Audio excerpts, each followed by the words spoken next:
पैसा कमाना है तो जॉब से तो कमा नहीं सकती इतना, तो ये था कि बिजनेस में जाना है। अब बिजनेस में कैसे जाएं, फर्स्ट जनरेशन एंटरप्रेन्योर थे। तो जब मैंने R&D करना स्टार्ट किया तो मतलब कुछ भी नहीं पता कि कंपनी कैसे रजिस्टर्ड करवानी है, कहाँ से शुरू करना है, कहाँ से मतलब ट्रेडमार्क कैसे लेना है, कुछ भी नहीं पता। तो मैंने R&D करना स्टार्ट किया तो मेरे पास काफ़ी सारा डेटा आ गया। तो मेरे जो कॉलेज के HOD हैं वो बोलते हैं यार इसको चैनलाइज कर लो तो ये किसी और के काम में आ जाएगा। तो मैंने अपनी फर्स्ट बुक लिखी, how to start your own business in India. जैसे कि आपने बताया कि फादर आपके फार्मर हैं, सो घर में बिजनेस वाला कोई माहौल नहीं था, तो जब आप बिजनेस करना है ये डिसीजन किसी को बताते हैं तो उस टाइम का रिएक्शन क्या होता है? बिकॉज सबसे पहले तो नेगेटिविटी आता है कि बच्चे को पढ़ने के लिए भेजा इंजीनियरिंग, उसके बाद तो अच्छा नौकरी करेगा, बस यही समझते हैं घर वाले। जब भी बिजनेस के बारे में बात करो तो there is a risk involve always, और पेरेंट्स हमेशा घबराते हैं रिस्क लेने से कि बच्चे तो रिस्क ना लें, किसी जगह पे सेटल हो जाए। So how was that kind of phase? तो फाइनली ये देखा मैंने कि चाहे आज बिजनेस स्टार्ट करूं या 5 साल बाद, पैसे दोनों दिन अरेंज करने पड़ेंगे। तो क्यों ना मैं अभी अरेंज करूं या अभी रिस्क लूं, क्योंकि अभी रिस्पॉन्सिबिलिटी सिर्फ मेरी है। पेरेंट्स, घर में अच्छी खासी ज़मीन है तो घर वालों को तो प्रॉब्लम है नहीं, रोटी की कमा खा रहे हैं। तो मैं अभी रिस्क ले लेता हूँ, क्योंकि बाद में अगर मैंने शादी करने के बाद या कुछ रिस्क लेना रहा तो थोड़ा सा टफ रहेगा। क्योंकि दूसरे की रिस्पॉन्सिबिलिटीज रहेगी। तो मैंने उस टाइम पे बिजनेस में जाना प्रेफर किया। हाँ, पेरेंट्स का था, बट पेरेंट्स का ये भी था कि पता नहीं क्यों बचपन से उन्हें एक मतलब भरोसा रहा है अपने पे कि बेटा जो भी करेगा वो अच्छा करेगा, और अभी तक अच्छा किया है। आप एक एग्रीकल्चर फैमिली से बिलोंग करते हैं, जो बिजनेस आप एक करते हैं वो भी एग्रीकल्चर से रिलेटेड है। जो नेशनल गवर्नमेंट है, जो सेंट्रल गवर्नमेंट है, उनके बहुत सारे स्कीम्स होते हैं किसानों के लिए, और बहुत सारे चैलेंजेस होते हैं किसानों की तरफ से, जो ऑलरेडी हम देख रहे हैं नेशनल न्यूज़ चैनल्स में। सो एक्चुअल स्टोरी अगर आप देखें एज ए किसान के नज़रिए से, so is agriculture sector is growing in the country, in the state, what you सी?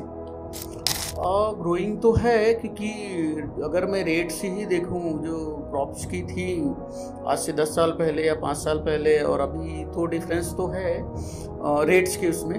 हाँ, प्रोडक्शन तो मुझे नहीं लगता कि मतलब बढ़ा हो, क्योंकि प्रोडक्शन तो मुझे उसके सबसे बड़ा चैलेंज ये कि जो किसान, जो मतलब एंड यूजर मतलब किसान है, और जो गवर्नमेंट की स्कीम्स हैं, एक्चुअल में वो स्कीम्स वहाँ तक पहुँचाने वाला कोई नहीं है।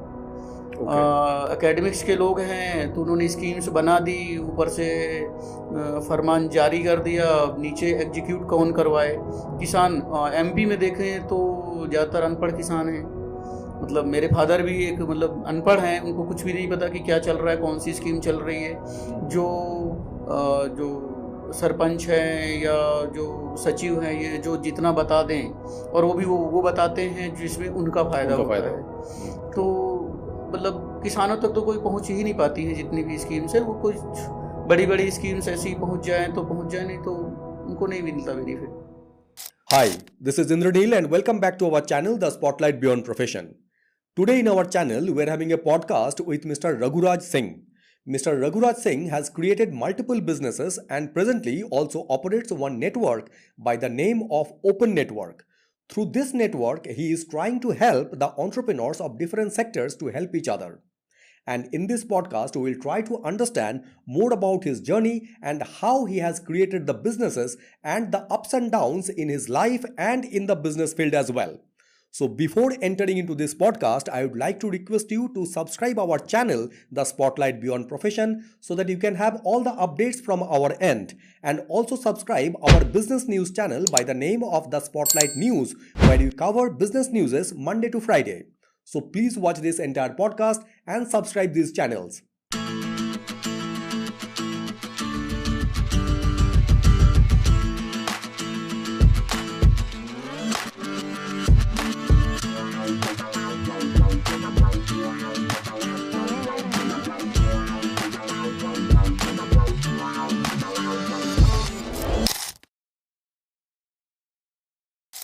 So first of all, thank you very much for giving us your time and welcome to our channel, The Spotlight Beyond Profession.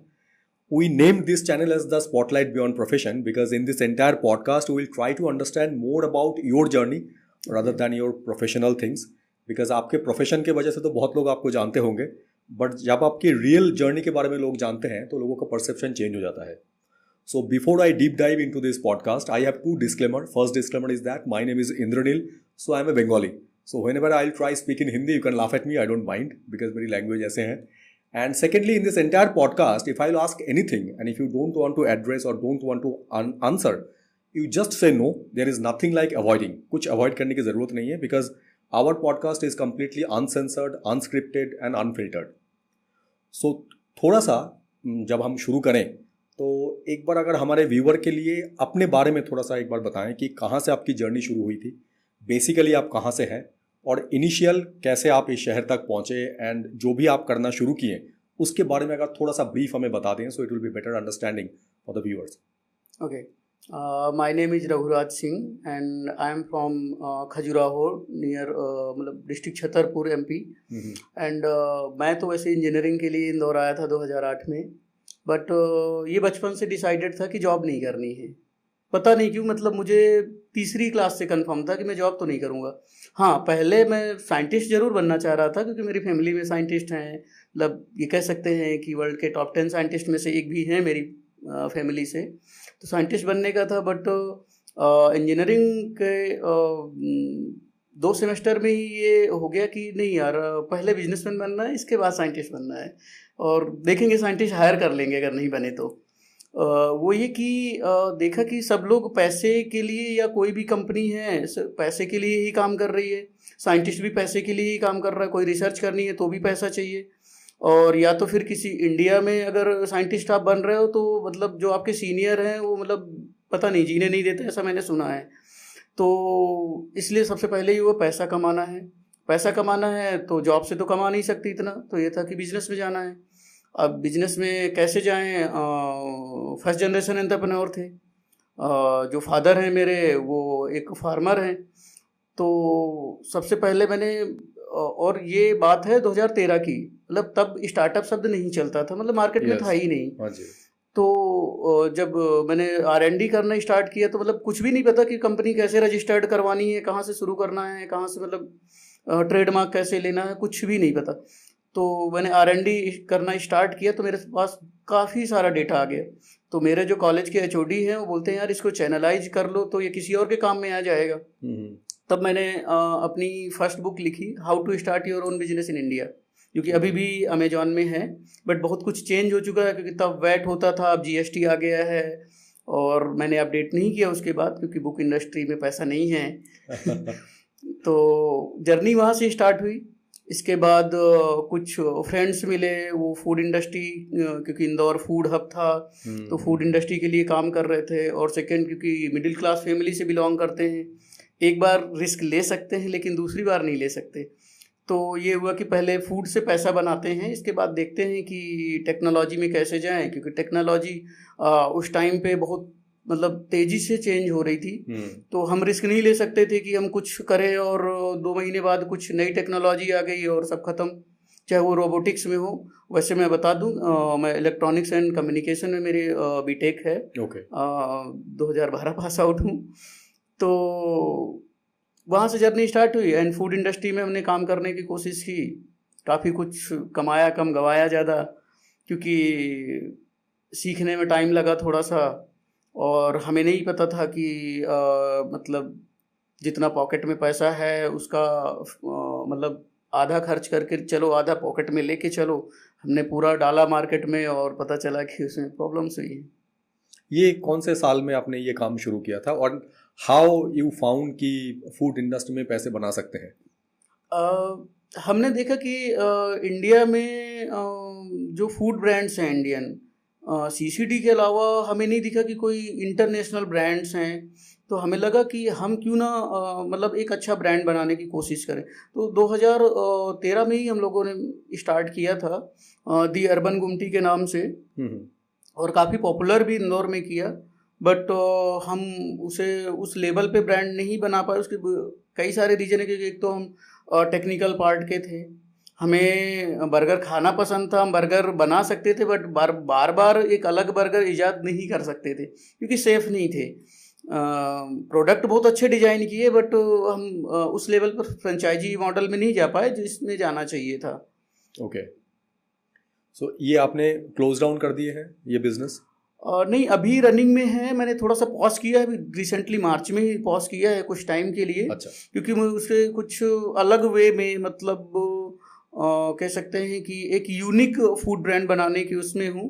तो थोड़ा सा लगा कि मुझे पॉज करना चाहिए, क्योंकि और भी मेरे बिजनेसेस थे जो मुझे कुछ ज़्यादा इनकम भी दे रहे थे। तो थोड़ा सा उधर हम लोग शिफ्ट हो गए।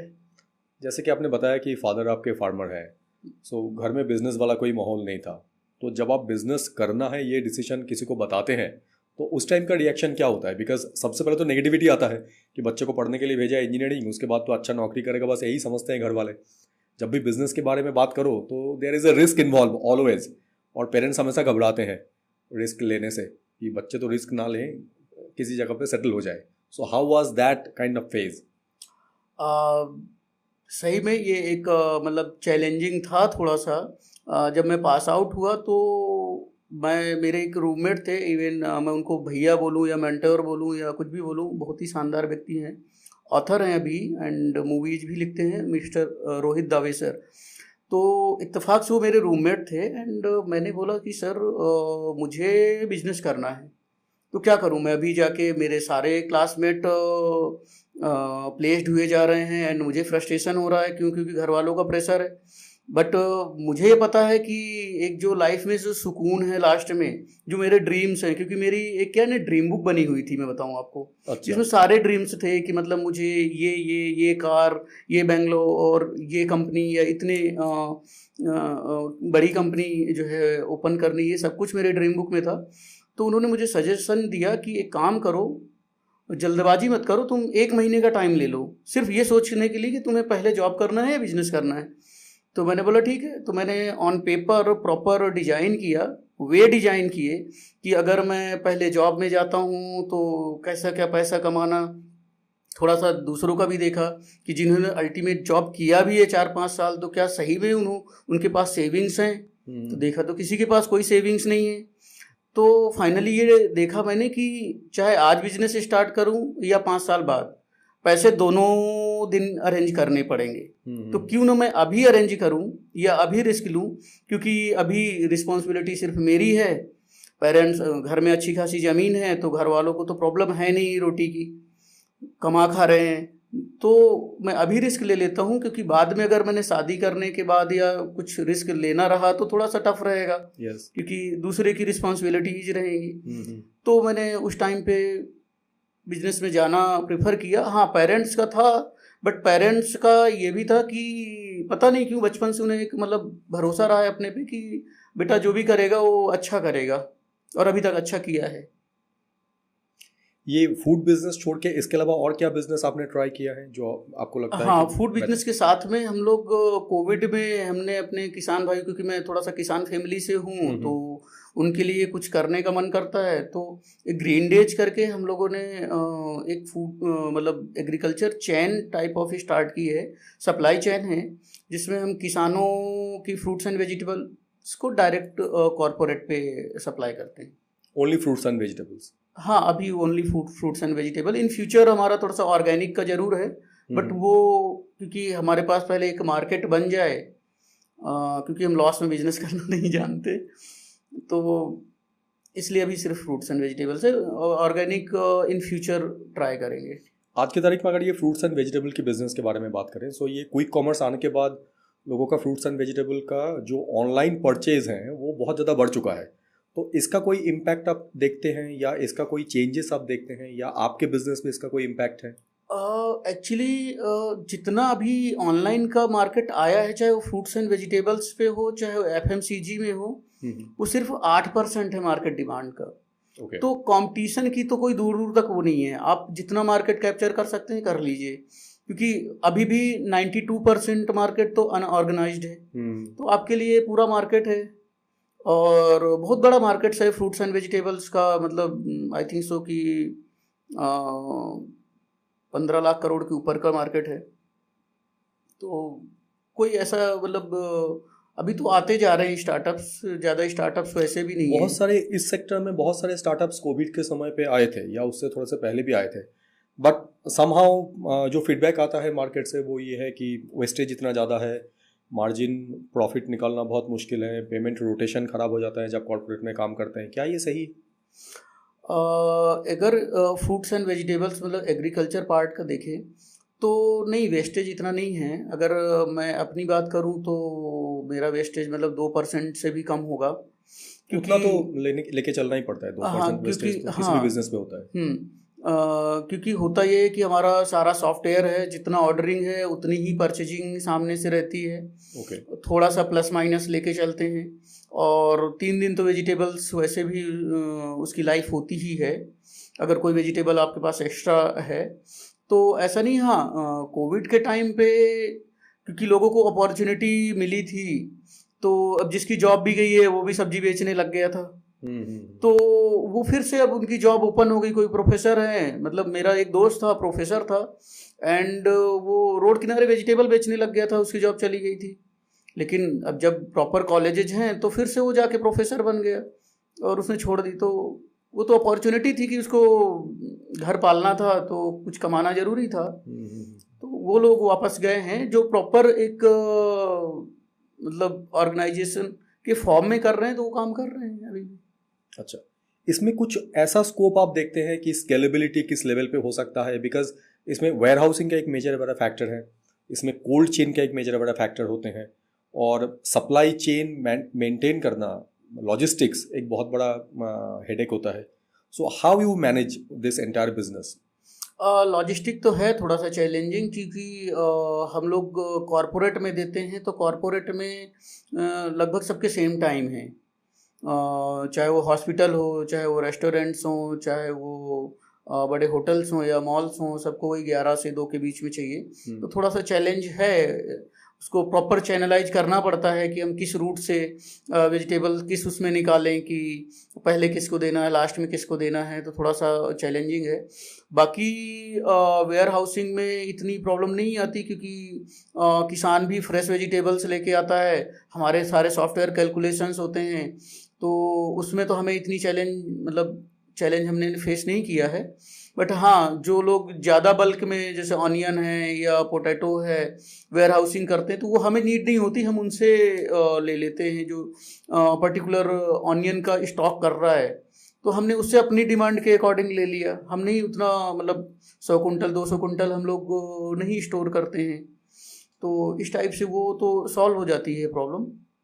सो जब आप कॉर्पोरेट में ये काम करते हैं, वहाँ पे डेली रेट्स फ्लक्चुएट होते होंगे, और कभी कभी कॉर्पोरेट में वो लोग रेट भी फिक्स कर देते हैं कि यही रेट पे हम पूरे महीने भर सामान लेंगे। डिपेंड करता है कस्टमर टू कस्टमर। कुछ को डेली रेट्स पे, जिनको ये है कि भरोसा है डेली रेट्स पे, तो वो डेली रेट्स पे डील करते हैं।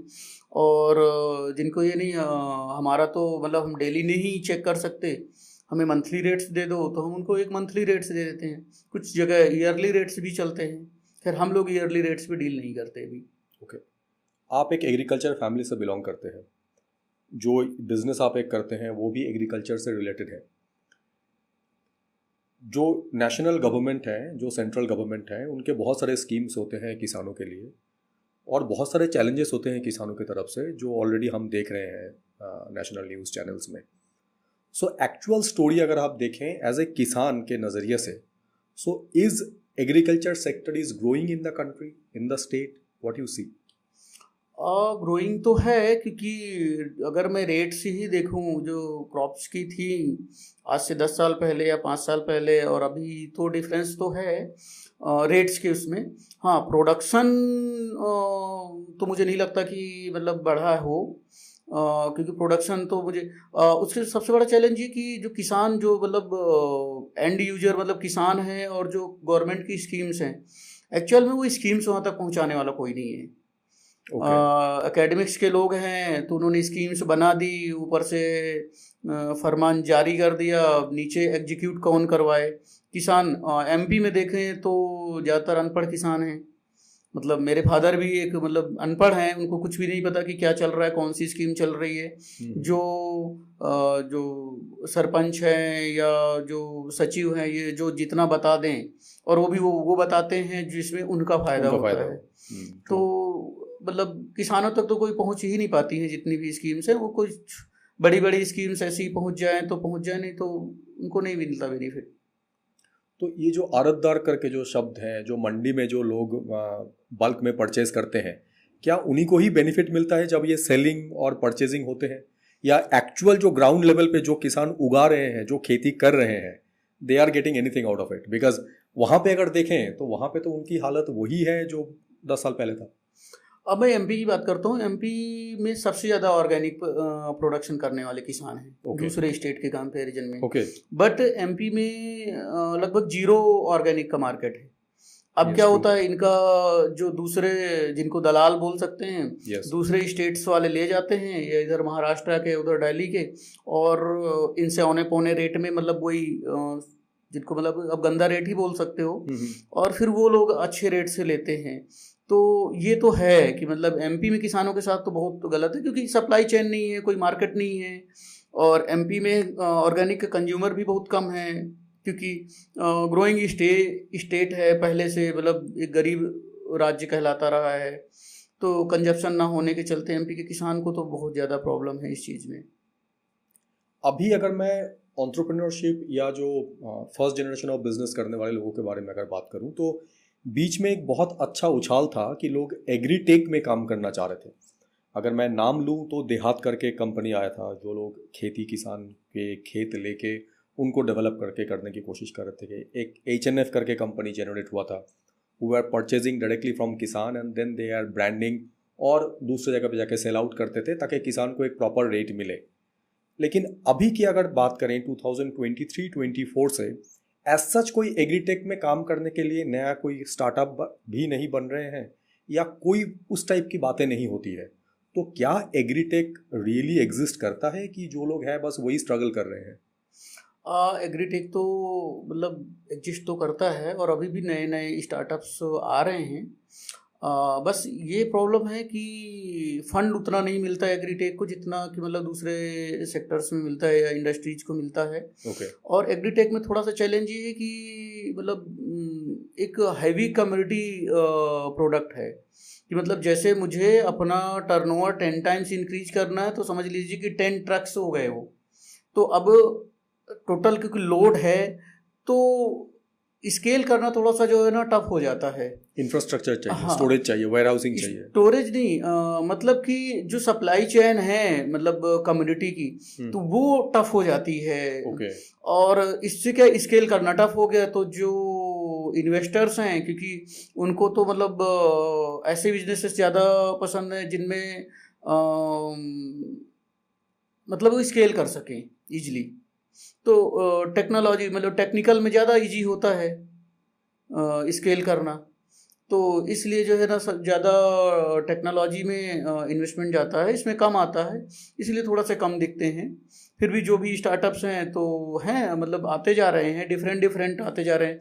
जैसे एग्रीटेक को लेके ड्रोन आया है, और काफ़ी तेज़ी से इंडिया में ड्रोन का मार्केट बढ़ा है, और किसानों को भी इजी हुआ है ड्रोन से, क्योंकि जो छिड़काव वो 4 घंटे में करता था वो 40 मिनट में हो जाता है, उससे भी कम टाइम में हो जाता है। तो और टेक्नोलॉजी में जो डीप टेक्नोलॉजी में काम एग्रीटेक में, क्योंकि एग्रीटेक में तो बहुत सारा कुछ है ना, सिर्फ सप्लाई चेन तो है नहीं है। नहीं। तो ऑटोमेशंस में अभी कुछ कंपनीज ने AI का यूज करके आए हैं कि खेत में पानी वगैरह का सेंसर्स ही बता सकें कि भाई कब नीड है कब नहीं है। तो बहुत सारे टेक्नोलॉजी जो है आती जा रही है और इजी करेगी एग्रीकल्चर को, क्योंकि एग्रीकल्चर में तो मतलब बहुत सारा स्कोप है, और खासकर टेक्नोलॉजी का तो बहुत ही स्कोप है एग्रीकल्चर रिलेटेड में। 2013 से आपने बिजनेस करना शुरू किए हैं, ऑलमोस्ट 10 साल आप पूरा कर चुके हैं। सो तब आपने जब बिजनेस शुरू करना शुरू किए थे, उस समय की आपका जो सोच था बिजनेस को लेके, या जो मेहनत करना होता है, उस समय तो फंडिंग का कल्चर कुछ था नहीं, तो अपने को ही उगाना है और अपने को ही पानी में डालना है। और अभी की जो जनरेशन जो अभी बिजनेस करने के लिए शुरू कर रहे हैं, क्या डिफरेंस आप देखते हैं इनमें? थोड़ा सा स्टार्टअप शब्द जब से जो है ज़्यादा मतलब लाइमलाइट में आया है, तो थोड़ा सा ऐसा हो गया कि एक वेबसाइट मतलब कि जो स्टूडेंट हैं वेबसाइट डोमेन बुक किया और जाके तुरंत नाम के सामने CEO डायरेक्टर ये लिख लेते हैं, पता चलता है काम तो स्टार्ट ही नहीं हुआ है। तो थोड़ा सा ज़्यादा है अभी ऐसा। और वैसे अभी मतलब कि थोड़ा सा फंड उठाना मार्केट में टफ हो गया है, क्योंकि आप अगर प्रॉफिटेबल हो तो ही फंड मिलता है। क्योंकि कुछ ऐसा एजुटेक में हुआ है कि जहाँ पे बहुत हाइप क्रिएट हुई है कोविड टाइम में, और बाद में फ्लॉप हुए हैं। अब वो मैं नाम नहीं लूँगा स्टार्टअप्स के, आपको पता ही है, मतलब डेली न्यूज में आता है। तो अभी थोड़ा सा ऐसा है कि आप रेवेन्यू अच्छा जनरेट कर रहे हैं या साथ में प्रॉफिटेबल हैं, तो आपको इजीली थोड़ा सा फंड मिल जाता है। बाकी पहले जैसा नहीं है कि आप आइडिया लेके आ गए। तो ऐसा बोलते हैं कि अब आइडिया जो है मच्छी बाजार में 4 रुपए किलो के भाव मिलता है तो आइडिया की कीमत नहीं है। और अभी आइडिया लेके बच्चे ज़्यादा घूमते हैं। तब ये था कि कुछ करना है और खुद से ही करना है, बैंक लोन और जो भी फ्रेंड्स से फंड है या फैमिली से है, जिसे मतलब एंजल इन्वेस्टमेंट समझें आप, तो वही होता था। अभी ये है कि आप अच्छा अगर स्केल कर रहे हैं तो वीसी फंड्स वगैरह अवेलेबल होते हैं। हाँ, फंडिंग जरूर अवेलेबल है। अब एक मार्केट का इकोसिस्टम भी बन रहा है कि जो पहले किसी और सेक्टर में पैसा लगाते थे वो स्टार्टअप्स में लगाते हैं। बट ये है कि जो स्टार्टअप्स प्रॉफिटेबल हैं उनमें लगाना ज़्यादा लोग पसंद करते हैं। बहुत सारे ऐसे सेमिनार्स टाइप के होते हैं जहाँ पे ये बोला जाता है कि स्टार्टअप आओ, आके अपने बिजनेस पिच करो and there will be a funding opportunity, हमारे इन्वेस्टर पैनल बैठे रहेंगे। तो क्या आपको लगता है कि 30 सेकंड के समय में या 2 मिनट के समय में कोई अपना आइडिया पिच करके कोई इन्वेस्टमेंट उठा सकते हैं? एक तो मुझे ऐसा लगता है कि 50% से ज़्यादा फेक होते हैं ये सेमिनार्स। ओके। क्योंकि मैंने इंदौर में ही देखा है बहुत सारे ऐसे कि आओ पिच करो, और पता चला जो इन्वेस्टर बना बैठा है उसने कभी मतलब 25 पैसे भी नहीं इन्वेस्ट किए उसके पहले। ओके। इंदौर में भी कुछ ऐसे लोग हैं जहाँ की मतलब मैं भी इस ट्रैप में फंसा हूँ कि मेरे दोस्तों ने बोला यार उनको आइडिया चाहिए, उनके पास इतना फंड पड़ा है, और अब नाम लेना अच्छा नहीं होगा क्योंकि कुछ लोग न्यूज़ चैनल भी चलाते हैं इंदौर में, तो पता नहीं ऐसे लोग हैं। तो जब उनके पास गया तो उनने मतलब सारा सुना, हाँ हाँ आइडिया तो बहुत ऐसा है वैसा है, और बाद में पता चला कि उनने किसी और के पास भेजा, एक काम करो उनके पास चले जाओ, वो अगर अप्रूव कर देंगे तो मैं फ़ंड करूँ। फिर मैंने थोड़ा सा बैकग्राउंड चेक करना स्टार्ट किया कि इनने फ़ंड किया भी है या नहीं। तो जो भी वो 2-4 लोग थे, जब मैंने बैकग्राउंड चेक किया तो पता चला कि इनने कभी मतलब 1 रुपया भी नहीं किसी स्टार्टअप में इनने इन्वेस्ट किया। सिर्फ इनको मतलब आके जो है ना मज़े लेने हैं कि भाई सामने वाला सुना है, और अपनी प्रोफाइल में इन्वेस्टर लिख के चलते हैं कि हम इन्वेस्टर हैं। बट ट्रेडिशनल बिजनेसेस में करते होंगे वो प्रॉपर्टीज में वगैरह वगैरह, बट स्टार्टअप्स में तो मतलब बहुत सारे लोग करते हैं। बट वो थोड़े से यूथ कैटेगरी में ज़्यादा हैं, क्योंकि ओल्ड जनरेशन वालों को तो ये है कि रियल इस्टेट में पैसा लगा दो, डबल हो जाएगा, ट्रिपल हो जाएगा। थोड़ा सा ट्रेडिशनल बिजनेस में वो बिलीव करते हैं, उनको नहीं समझ में आता है स्टार्टअप और वैल्यूएशन ये सब कुछ। बट अभी थोड़ा सा इंदौर का इकोसिस्टम ऐसा बन रहा है कि फंडिंग मिलना स्टार्ट हुई है। हाँ, इंदौर में कुछ लोगों ने कल्चर ख़राब कर दिया था, फंडिंग उठा ली और मतलब खा गए, सही से इन्वेस्ट नहीं किया, तो इसलिए इंदौर को थोड़ा फंडिंग बाहर से कम मिल रही थी। बट अगेन अच्छा टाइम स्टार्ट हो गया है, इंदौर में भी अच्छे स्टार्टअप्स निकल के गए हैं बाहर और अच्छी फंडिंग्स उठाई है, तो फिर से डेवलप हो रहा है। जो ये शब्द है एंजल इन्वेस्टर और जो एक वीसी करके शब्द है, अगर सही मायने में देखें तो जब हम कोई ऐसे वीसी या किसी एंजल इन्वेस्टर की बात करें, do you feel and do you find that they have the right understanding of investing fund in startups? Because कभी कभी तो ये ऐसा लगता है कि पर्सनल लेंडिंग की तरह है कि आपको पैसा उधार दिया जा रहा है, आपसे पैसा वापस लेना है। सो इन्वेस्टमेंट जब होता है स्टार्टअप में, वहाँ पे एक कॉन्सेप्ट के ऊपर आप इन्वेस्ट करते हैं and then you also be a part of it. अच्छा होगा, बुरा होगा, ज़्यादा अच्छा होगा, ज़्यादा खराब होगा, you also be a part of it. So ऐसा नहीं होता है। बट कभी कभी केसेस में कुछ स्टार्टअप ऐसे बात करते हैं कि वो तो पैसा लेके फंस गए। सो मुझे ऐसा लगता है कि स्टार्टअप के लिए ये भी बहुत इंपॉर्टेंट है to select the right kind of investors, कि आप किन से इन्वेस्टमेंट ले रहे हैं, उनकी अंडरस्टैंडिंग आपके बिजनेस मॉडल के लिए और आपके बिजनेस आइडिया के लिए कितना तगड़ा है, और वो कितना हिस्सा अपने डालना चाहते हैं उस बिजनेस आइडिया में। That is more important rather than only to look at the fund, कि सिर्फ पैसा देखने के जगह आपको ये भी देखना चाहिए कि जो पैसा दे रहे हैं वो कितना इन्वॉल्व है या कितना बाइंग है आपके आइडिया के ऊपर। What is your perspective in this? जो बूटस्ट्रैप मॉडल है बूस्टरअप मॉडल से बेस्ट मॉडल तो कोई है नहीं है वैसे, ऑब्वियसली ऑल टाइम है, पहले बूस्टरअप मॉडल ही चलता था। और ये बात आपने सही बोली कि बहुत जगह पैसा लेके फंस जाते हैं लोग, क्योंकि वो टर्म्स एंड कंडीशन ऐसी डाल देते हैं कि मतलब आपके गले में अटक गया है, ना अंदर ले जा सकते ना बाहर ले जा सकते।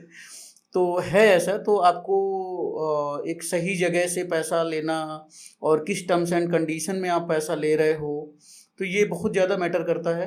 हाँ, एंजल इन्वेस्टमेंट में क्योंकि वो फ्रेंड सर्कल होता है, बेसिक लेवल का होता है, तो वहाँ पे तो वो आप पे पैसा लगाता है। इवन मतलब वो कहते हैं ना कि पैसा मतलब घोड़े पे नहीं घुड़सवार पे लगता है। तो वहाँ पे आप पे पैसा लगता है, आपके स्टार्टअप पे नहीं लगता। उनको पता भी नहीं होता कल को ये सक्सेसफुल होगा या नहीं होगा, बट उनको ये देख रहे होते कि बंदे में एनर्जी है, बंदा पागल है एंड ये तो बंदा कर जाएगा। तो बंदा पैसा लगा देता है, मतलब पेरेंट्स लगा देते हैं, फैमिली मेम्बर्स, रिलेटिव्स लगा देते हैं, फ्रेंड्स लगा देते हैं। बट जब वीसी फंड है तो उनको तो समझ होती है, उनके पास पूरी एक टीम होती है कि किसको फंड देना है, किसको नहीं देना है। तो स्टार्टअप्स बिजनेस तो चेक करते ही हैं, क्योंकि ऑफ कोर्स उसमें बहुत सारे इन्वेस्टर इन्वॉल्व होते हैं डिसीजन लेने के लिए। और कुछ जगह जो है मैंने ये ऐसा ज़रूर देखा कि नेटवर्क का भी गेम होता है, क्योंकि आपको अगर आप मल्टीपल नेटवर्क में से हैं तो इजीली फंड मिल जाता है, क्योंकि उनको पता होता है कि बंदे की प्रोफाइल कैसी है, बंदा कैसा है। ठीक है। और इंडिया में थोड़ा सा ऐसा है कि IIT IIM से हो तो भी थोड़ा सा जो है ना ये समझते हैं कि घुड़सवार अच्छा है, जबकि इंडिया में अगर सबसे ज़्यादा पैसा किसी ने डुबोया है तो इन्हीं IIT IIM वालों ने ही डुबोया है, लॉस मेकिंग बिजनेसेस बनाए हैं। बट होता है थोड़ा सा अपने यहाँ पे कि IQ को ज़्यादा वैल्यू दी जाती है, जबकि शायद IQ के कंपैरिजन में EQ या और भी फैक्टर्स मैटर करते हैं। बट ठीक है, ऐसा है। नेटवर्किंग की आप बात कर रहे हैं तो आजकल एक टर्म चल रहा है मार्केट में कि नेटवर्क इज़ द नेटवर्थ। सो जब ये टर्म सुनता हूँ मैं, मुझे ऐसा लगता है कि जो MLM वाला टाइम हुआ करता था जहाँ पे एक्चुअल नेटवर्किंग करते थे वो लोग, क्या उसी को नेटवर्किंग बोलते हैं या वही नेटवर्क काम के हैं बिजनेस के लिए? अरे नहीं, वो नहीं है, ये बहुत ही डिफरेंट है। मैं ऑलरेडी एक कम्युनिटी है मेरी, ओपन नेटवर्क, एंड उसकी जो टैगलाइन ही है आपने बोली है, your network is your net worth. तो एक्चुअली ये तो डिफरेंट है, वो तो मतलब गेम था, एक चेन सिस्टम जो भी है MLM का।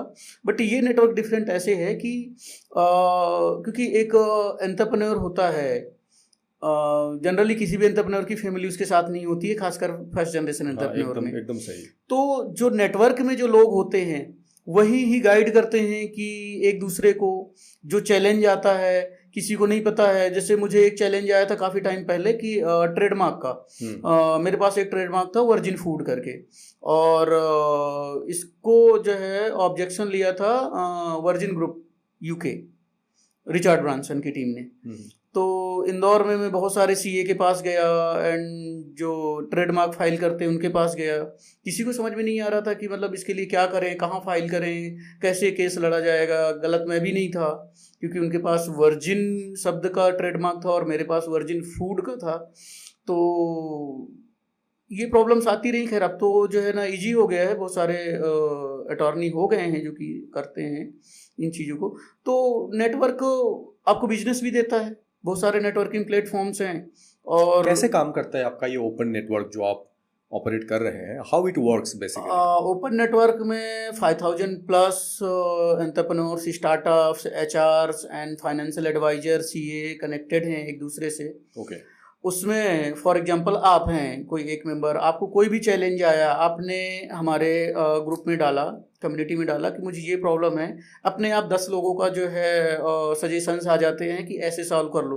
कि कोई ना कोई कभी ना कभी उस जगह से गुजरा होता है तो उसको पता होता है कि ये ऐसे सॉल्व हो सकता है। तो इससे क्या है कि एक स्टार्टअप की मतलब पहले ही ख़त्म हो जाता है, उसको हेल्प करने वाले बहुत सारे मल्टीपल हैंड्स होते हैं। ओपन नेटवर्क क्योंकि मल्टी सिटी है तो हमें दूसरी सिटी का भी सपोर्ट मिल जाता है कि कोई बंदा गया मुंबई जा रहा है, अब उसको मुंबई में कोई भी नहीं जान पहचान का, उसने नेटवर्क में डाला कि भाई मुंबई से है क्या कोई, तो अपने आप वहाँ से हाथ खड़े हो जाते हैं कि भाई हम हैं, क्या है, क्या चीज़ चाहिए आपको यहाँ से। ठीक है, अभी इस नेटवर्क को हम और बड़ा करने की कोशिश में हैं कि एटलीस्ट 1,000 लोग तो हर सिटी से हों, कि आप जैसे ही वहाँ पे बिजनेस लेके जाएं अपना, तो इजली आपको जो है ना लोग सपोर्ट करने वाले मिल जाएं। तो ऐसा है, बिजनेसेस भी मिलते हैं, दिवाली में हैं या दिवाली के अलग टाइम में हैं, किसी को बिजनेस का कोई सप्लाई चाहिए तो एक दूसरे को सप्लाई करने वाले लोग भी होते हैं अवेलेबल। तो ये नेटवर्क बहुत काम का है, मतलब लोग लाखों में भी बिजनेस एक दूसरे से कर लेते हैं। अब सोचिए ना कि 5,000 लोग हैं, तो 5,000 लोग में अगर दिवाली टाइम में हर कंपनी को अपने एम्प्लॉयज़ को गिफ्ट देना है तो वहीं से ही गिफ्ट देने वाले हो गए। ट्राइड एंड ट्रस्टेड भी हैं कि भाई हमारे बीच का बंदा है, हमें पता है कि इसकी क्वालिटी कैसी है, इसके रेट्स कैसे हैं, और कोई ऐसी भी प्रॉब्लम आएगी तो कल को हमें पता है कि भाई इसका गला पकड़ना है। तो इजी होता है बजाय एक अननोन पर्सन से बिजनेस करने में।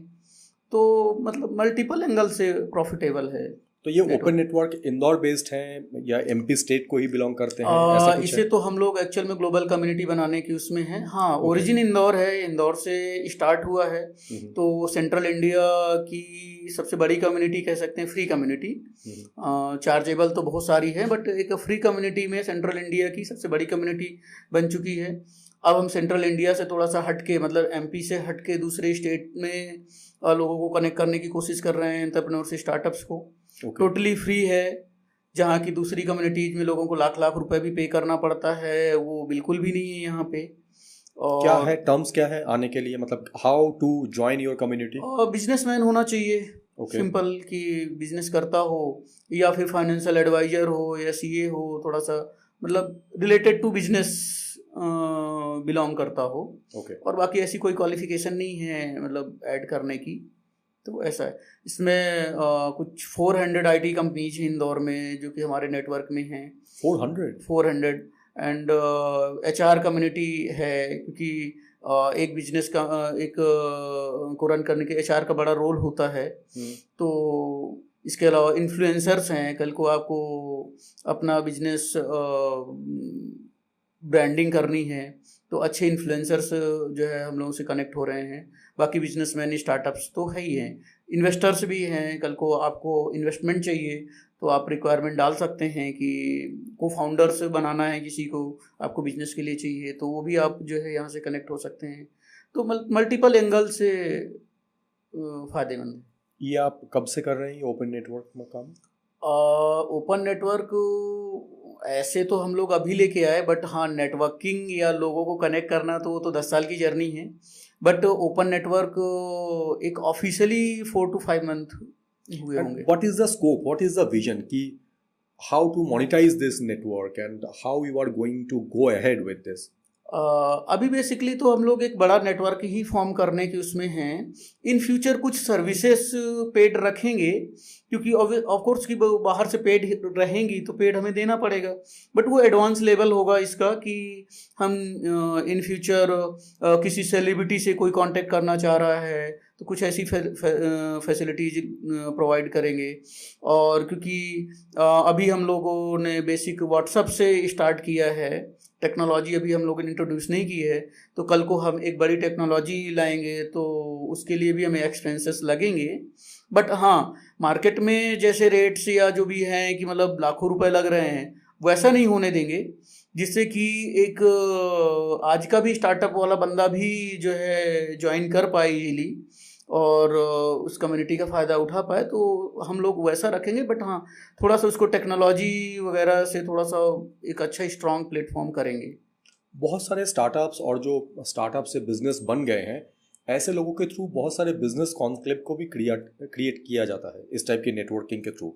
तो ऐसा कोई बिजनेस सेमिनार टाइप के या ऐसा कोई कॉन्क्लेव टाइप का आप लोग क्रिएट करना चाहते हैं जहाँ पे फर्स्ट जनरेशन ऑफ स्टार्टअप अपना बिजनेस आइडिया पिच करें या किसी एस्टेब्लिश्ड बिजनेसमैन से अपने बारे में जान सकें कि how to create business and how to generate business out of it? Open network में हम लोग इवेंट्स करवाते हैं। छोटे छोटे इवेंट्स हैं, बड़े इवेंट्स भी हैं। बड़े इवेंट्स को हमने सपोर्ट भी किया है। किस टाइप का इवेंट्स होता है बेसिकली? डिफरेंट की कभी इन्वेस्टर समिट करवा दी, तो कभी स्टार्टअप्स के लिए कोई चैलेंजिंग है कि हाउ टू मार्केट, अभी जैसे हमारा रिसेंट में एक SGS के साथ नेक्स्ट इवेंट प्लान हो रहा है, how to become global brand, मतलब फूड में। ओके। क्योंकि इंदौर फूड हब है, फूड कैपिटल बोला जाता है, बट अभी तक कोई इंटरनेशनल ब्रांड डायरेक्ट फूड में नहीं आया, रेस्टोरेंट्स एंड कैफ़े इंडस्ट्री में। तो उसके लिए हम लोग बड़े ब्रांड्स को बुला के, जिससे वो छोटे ब्रांड्स को गाइड कर सकें, कुछ ऐसे इवेंट्स जो है हम करवाते हैं। अभी एक रिसेंटली हम लोगों ने एक इवेंट करवाया था, how to become an influencer. तो उसमें सारे सोशल मीडिया के जो अच्छे इन्फ्लुएंसर्स हैं उनको बुलाया, एंड जो स्टूडेंट हैं या कोई स्टार्टअप फील्ड में हैं, वो इन्फ्लुएंसर मतलब बनना चाहते हैं, स्टार्टअप तो क्या बनेंगे, मतलब स्टार्टअप्स को कनेक्ट किया है जैसे उनको ब्रांडिंग करवाने के लिए। तो कुछ ऐसे इवेंट्स हम लोगों ने अभी रिसेंटली ही किए हैं। इन फ्यूचर हमारे और भी बड़े इवेंट्स के प्लान्स हैं कि जिसमें हम इंडिया लेवल पे इवेंट्स, मतलब बड़े इवेंट्स करवा सकें। अब वो तो ये है कि हमारी कम्युनिटी जितना ज़्यादा बिल्ड होगी उसके अकॉर्डिंग ही हम लोग प्लान्स करेंगे। तो ये इवेंट्स का तो है हमारे इसमें ऑलरेडी। आप एक इंजीनियर है और एक मोस्ट डिमांडिंग जो सेक्टर और सेगमेंट होता है इंजीनियरिंग के, वहाँ से आपने इंजीनियरिंग की है, उस सेगमेंट से आपने इंजीनियरिंग की है। जो जॉब करने वाले लोग हैं उनका एक माइंडसेट होते हैं, उनका कुछ छुट्टीज़ होते हैं, उनका कुछ चैलेंजेस होते हैं छुट्टी को अवेल करने के लिए। बिजनेस करने का एक अलग ही चैलेंजेस है। वो 365 दिन आप ऑन रोल हैं, 24 घंटे की आपकी ड्यूटी है।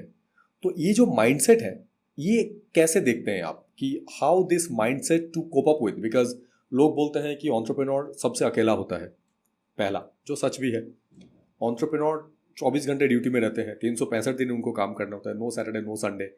बहुत बीच में कंट्रोवर्सी क्रिएट हुआ था कि 70 घंटा हफ्ते में काम करना है, उसको लेकर लोग शुरू हो गए थे। आप अपना बिजनेस बनाओ, फिर देखो 70 घंटा होता है कि 700 घंटा लगते हैं। So what is your perspective on this कि टू हैव ए बिजनेस और to start a business, what should be the mindset? अगर आपको सर्वाइवल के लिए ज़िंदगी जीनी है तो जॉब कर लें, थोड़ा सेफ, बिजनेस के कंपैरिजन में सेफ रहता है। क्योंकि आप मतलब 9 to 7 के बाद आपको नहीं सोचना पड़ता कि क्या करना है, कंपनी में आग लग गई है तो लग गई होगी, दूसरी कंपनी ज्वाइन करेंगे। तो एक वैसा मतलब है। और एंटरप्रेन्योर या बिजनेसमैन की बात करेंगे तो इक्वल टू अगर एक शब्द है तो वो है चैलेंज सॉल्वर। कि मतलब जो चैलेंजेज, आप कल उठे हो, आपके पास 10 चैलेंजेज होंगे, 25 चैलेंजेज होंगे, आपको नहीं पता, आपको सॉल्व करना है। अब वो चैलेंज कैसे हो सकते हैं? वो पैसे का हो सकता है कि सैलरी देनी है, पैसा नहीं है अकाउंट में, कैसे देना है। आपकी कंपनी में आग लग गई है तो नया सेटअप करना है, या कंपनी में किसी एम्प्लॉई ने मतलब कुछ भी प्रॉब्लम्स क्रिएट की हैं वो झेलना है।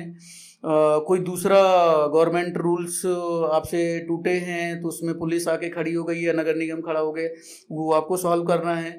बिजनेस नहीं आया है इस महीने, आपकी जो सेल्स टीम है नहीं परफॉर्म की है तो वो सॉल्व करना है। मतलब आपके पास सॉल्यूशन होना चाहिए, सिंपल। और यहाँ पे बॉस को सॉल्व करना है जॉब में, तो बंदा जो है ना सेफ होता है थोड़ा सा। हाँ, आईटी फील्ड में अभी अच्छी सैलरी थी तो एक आप लाइफ वहाँ पे भी, बट वो लाइफ आपकी कितनी है कितनी नहीं है वो आप डिसाइड नहीं करते हो। पैसा भी मिल गया बट टाइम ही नहीं मिला उसको अगर खर्च करने का, कहीं घूमने का, तो क्या है। हाँ, बिजनेस में टाइम आपका होता है, आप डिसाइड करते हो कि कब वाइफ को टाइम देना है, कब नहीं देना है, और मतलब आपका टाइम है टोटल। आप अपने अकॉर्डिंग आपको मतलब सोशल गैदरिंग में कहाँ पे जाना है कहाँ नहीं जाना है, आप ऐसा जॉब में नहीं कर सकते हो। जॉब में आपको पता है कि आपको देखना पड़ेगा दिवाली कब आ रही है, दशहरा कब आ रहा है, होली कब आ रही है, फिर घर जाने का। दोनों डिफरेंट है। ये मतलब आप बिजनेस में एक लाइफ स्टाइल जीते हो और वहाँ आप सर्वाइव करते हो, ये मेजर डिफरेंस है। हाँ, एज ए स्टार्टअप आपको स्ट्रगल करना पड़ता है, आपको मतलब बहुत सारे चैलेंजेस आएंगे, बहुत सारी प्रॉब्लम्स आएंगी, आप देख के फ्रस्ट्रेट भी होगे, तो ये भी है यहाँ पे। बट अगेन जो है, क्योंकि आप वो कर रहे होते हो जो आप डिसाइड किए होते हो, तो आप एंजॉय कर रहे होते हो कि भाई मैंने डिसाइड किया है ना कि ये करना है तो फिर करना है। हाँ, आपको अच्छी शादी करनी है तो आप जॉब करो क्योंकि अभी इंडिया में स्टार्टअप या स्टार्टिंग के बिजनेसमैन या अगर आप फर्स्ट जनरेशन हो तो आप पे बिलीव बहुत कम लोग करेंगे। आपकी मतलब शादी फिक्स होने के बाद भी टूट सकती है अगर ये पता चलता है कि ये स्टार्टअप है। या हाँ, इवन इतना भी आप मतलब जिस लड़के से वो मतलब इंडियन उसमें जो पेरेंट्स का है कि भले ही जिस बंदे से वो शादी कर रहे हैं वो किसी मतलब गवर्नमेंट चपरासी है तो भी चलेगा, और यहाँ पे आप उससे 10 गुना ज्यादा कमाते हो भी तो भी नहीं चलेगा, क्योंकि रिस्क में हो, आप रिस्क में हो। और ऐसी मेंटालिटी है थोड़ी पहले से। रिस्क में तो आप खुद बताइए कौन नहीं है। एग्जैक्टली रोड पे चल रहे हैं, कौन नहीं रिस्क पे चल रहा है। वो भी जॉब करने गया है, उसकी भी बिल्डिंग टूट सकती है और मेरी भी टूट सकती है। तो रिस्क में तो मतलब हर टाइम है। बट उनको ऐसा लगता है कि गवर्नमेंट माइंडसेट है, हाँ, कि गवर्नमेंट जॉब में है। और जैसे मेरे से एक बंदे ने पूछा था कभी कि आपको घर बनाना होगा, आपने घर नहीं बनाया है, मतलब 3 साल पहले की बात है, तो आपको घर बनाने में तो बहुत साल लग जाएंगे। तो मैंने बोला भाई तुम्हारी अभी पहले महीने की जॉब है ना, इसीलिए ऐसा सोच रहे हो, क्योंकि तुम्हारी सैलरी पहले महीने भी 18,000 रुपये आई है। गवर्नमेंट जॉब वाला था बेचारा।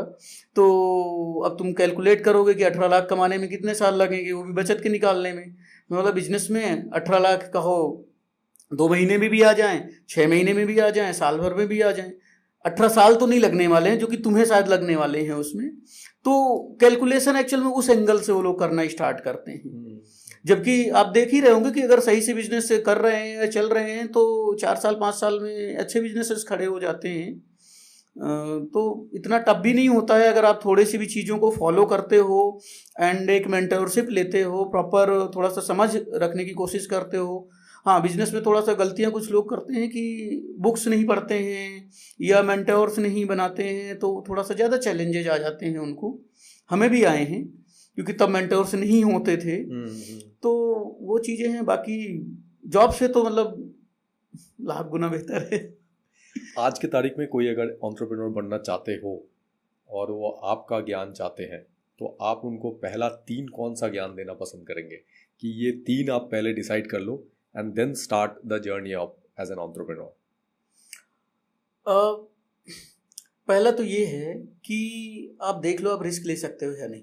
ओके, ठीक है। अगर आप रिस्क नहीं ले सकते हो, आपके 100 रुपये गुम गए हैं और आपको टेंशन हो रही है, तो आप बिजनेस में मत जाओ।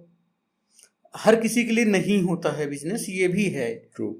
मैं ये नहीं कहता कि बिजनेस में कोई नहीं जा सकता, सब कोई जा सकता है। एक किसान भी बिजनेसमैन ही कहलाता है। yes, yes. और एक सब्जी बेचने वाला हो या कोई भी हो, सारे बिजनेसमैन ही होते हैं। yes. आप इजली जा सकते हो, बट अगर आपसे रिस्क नहीं ली जा सकती है तो आप मत जाओ।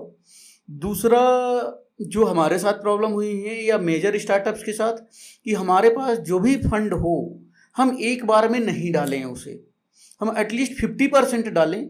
क्योंकि होता ये है कि थोड़ी सी जर्नी जब आप आगे बढ़ते हो ना तो डॉट्स कनेक्ट होते हैं, तब आपको समझ में आता है यार ऐसा नहीं ऐसा करना चाहिए, बट तब तो आपके पास फंड नहीं बचा है। तो आपके पास अगर वो 50% फंड आपके पास पड़ा है ना, तो पहली चीज़ तो आपको कॉन्फिडेंस देगा कि भाई आपके पास फंड है जेब में, और वो उस टाइम पे काम आया जब आपके पास सही मायने में अच्छे आइडियाज आना स्टार्ट हुए। क्योंकि स्टार्टिंग में तो हमें क्या लगता है कि यार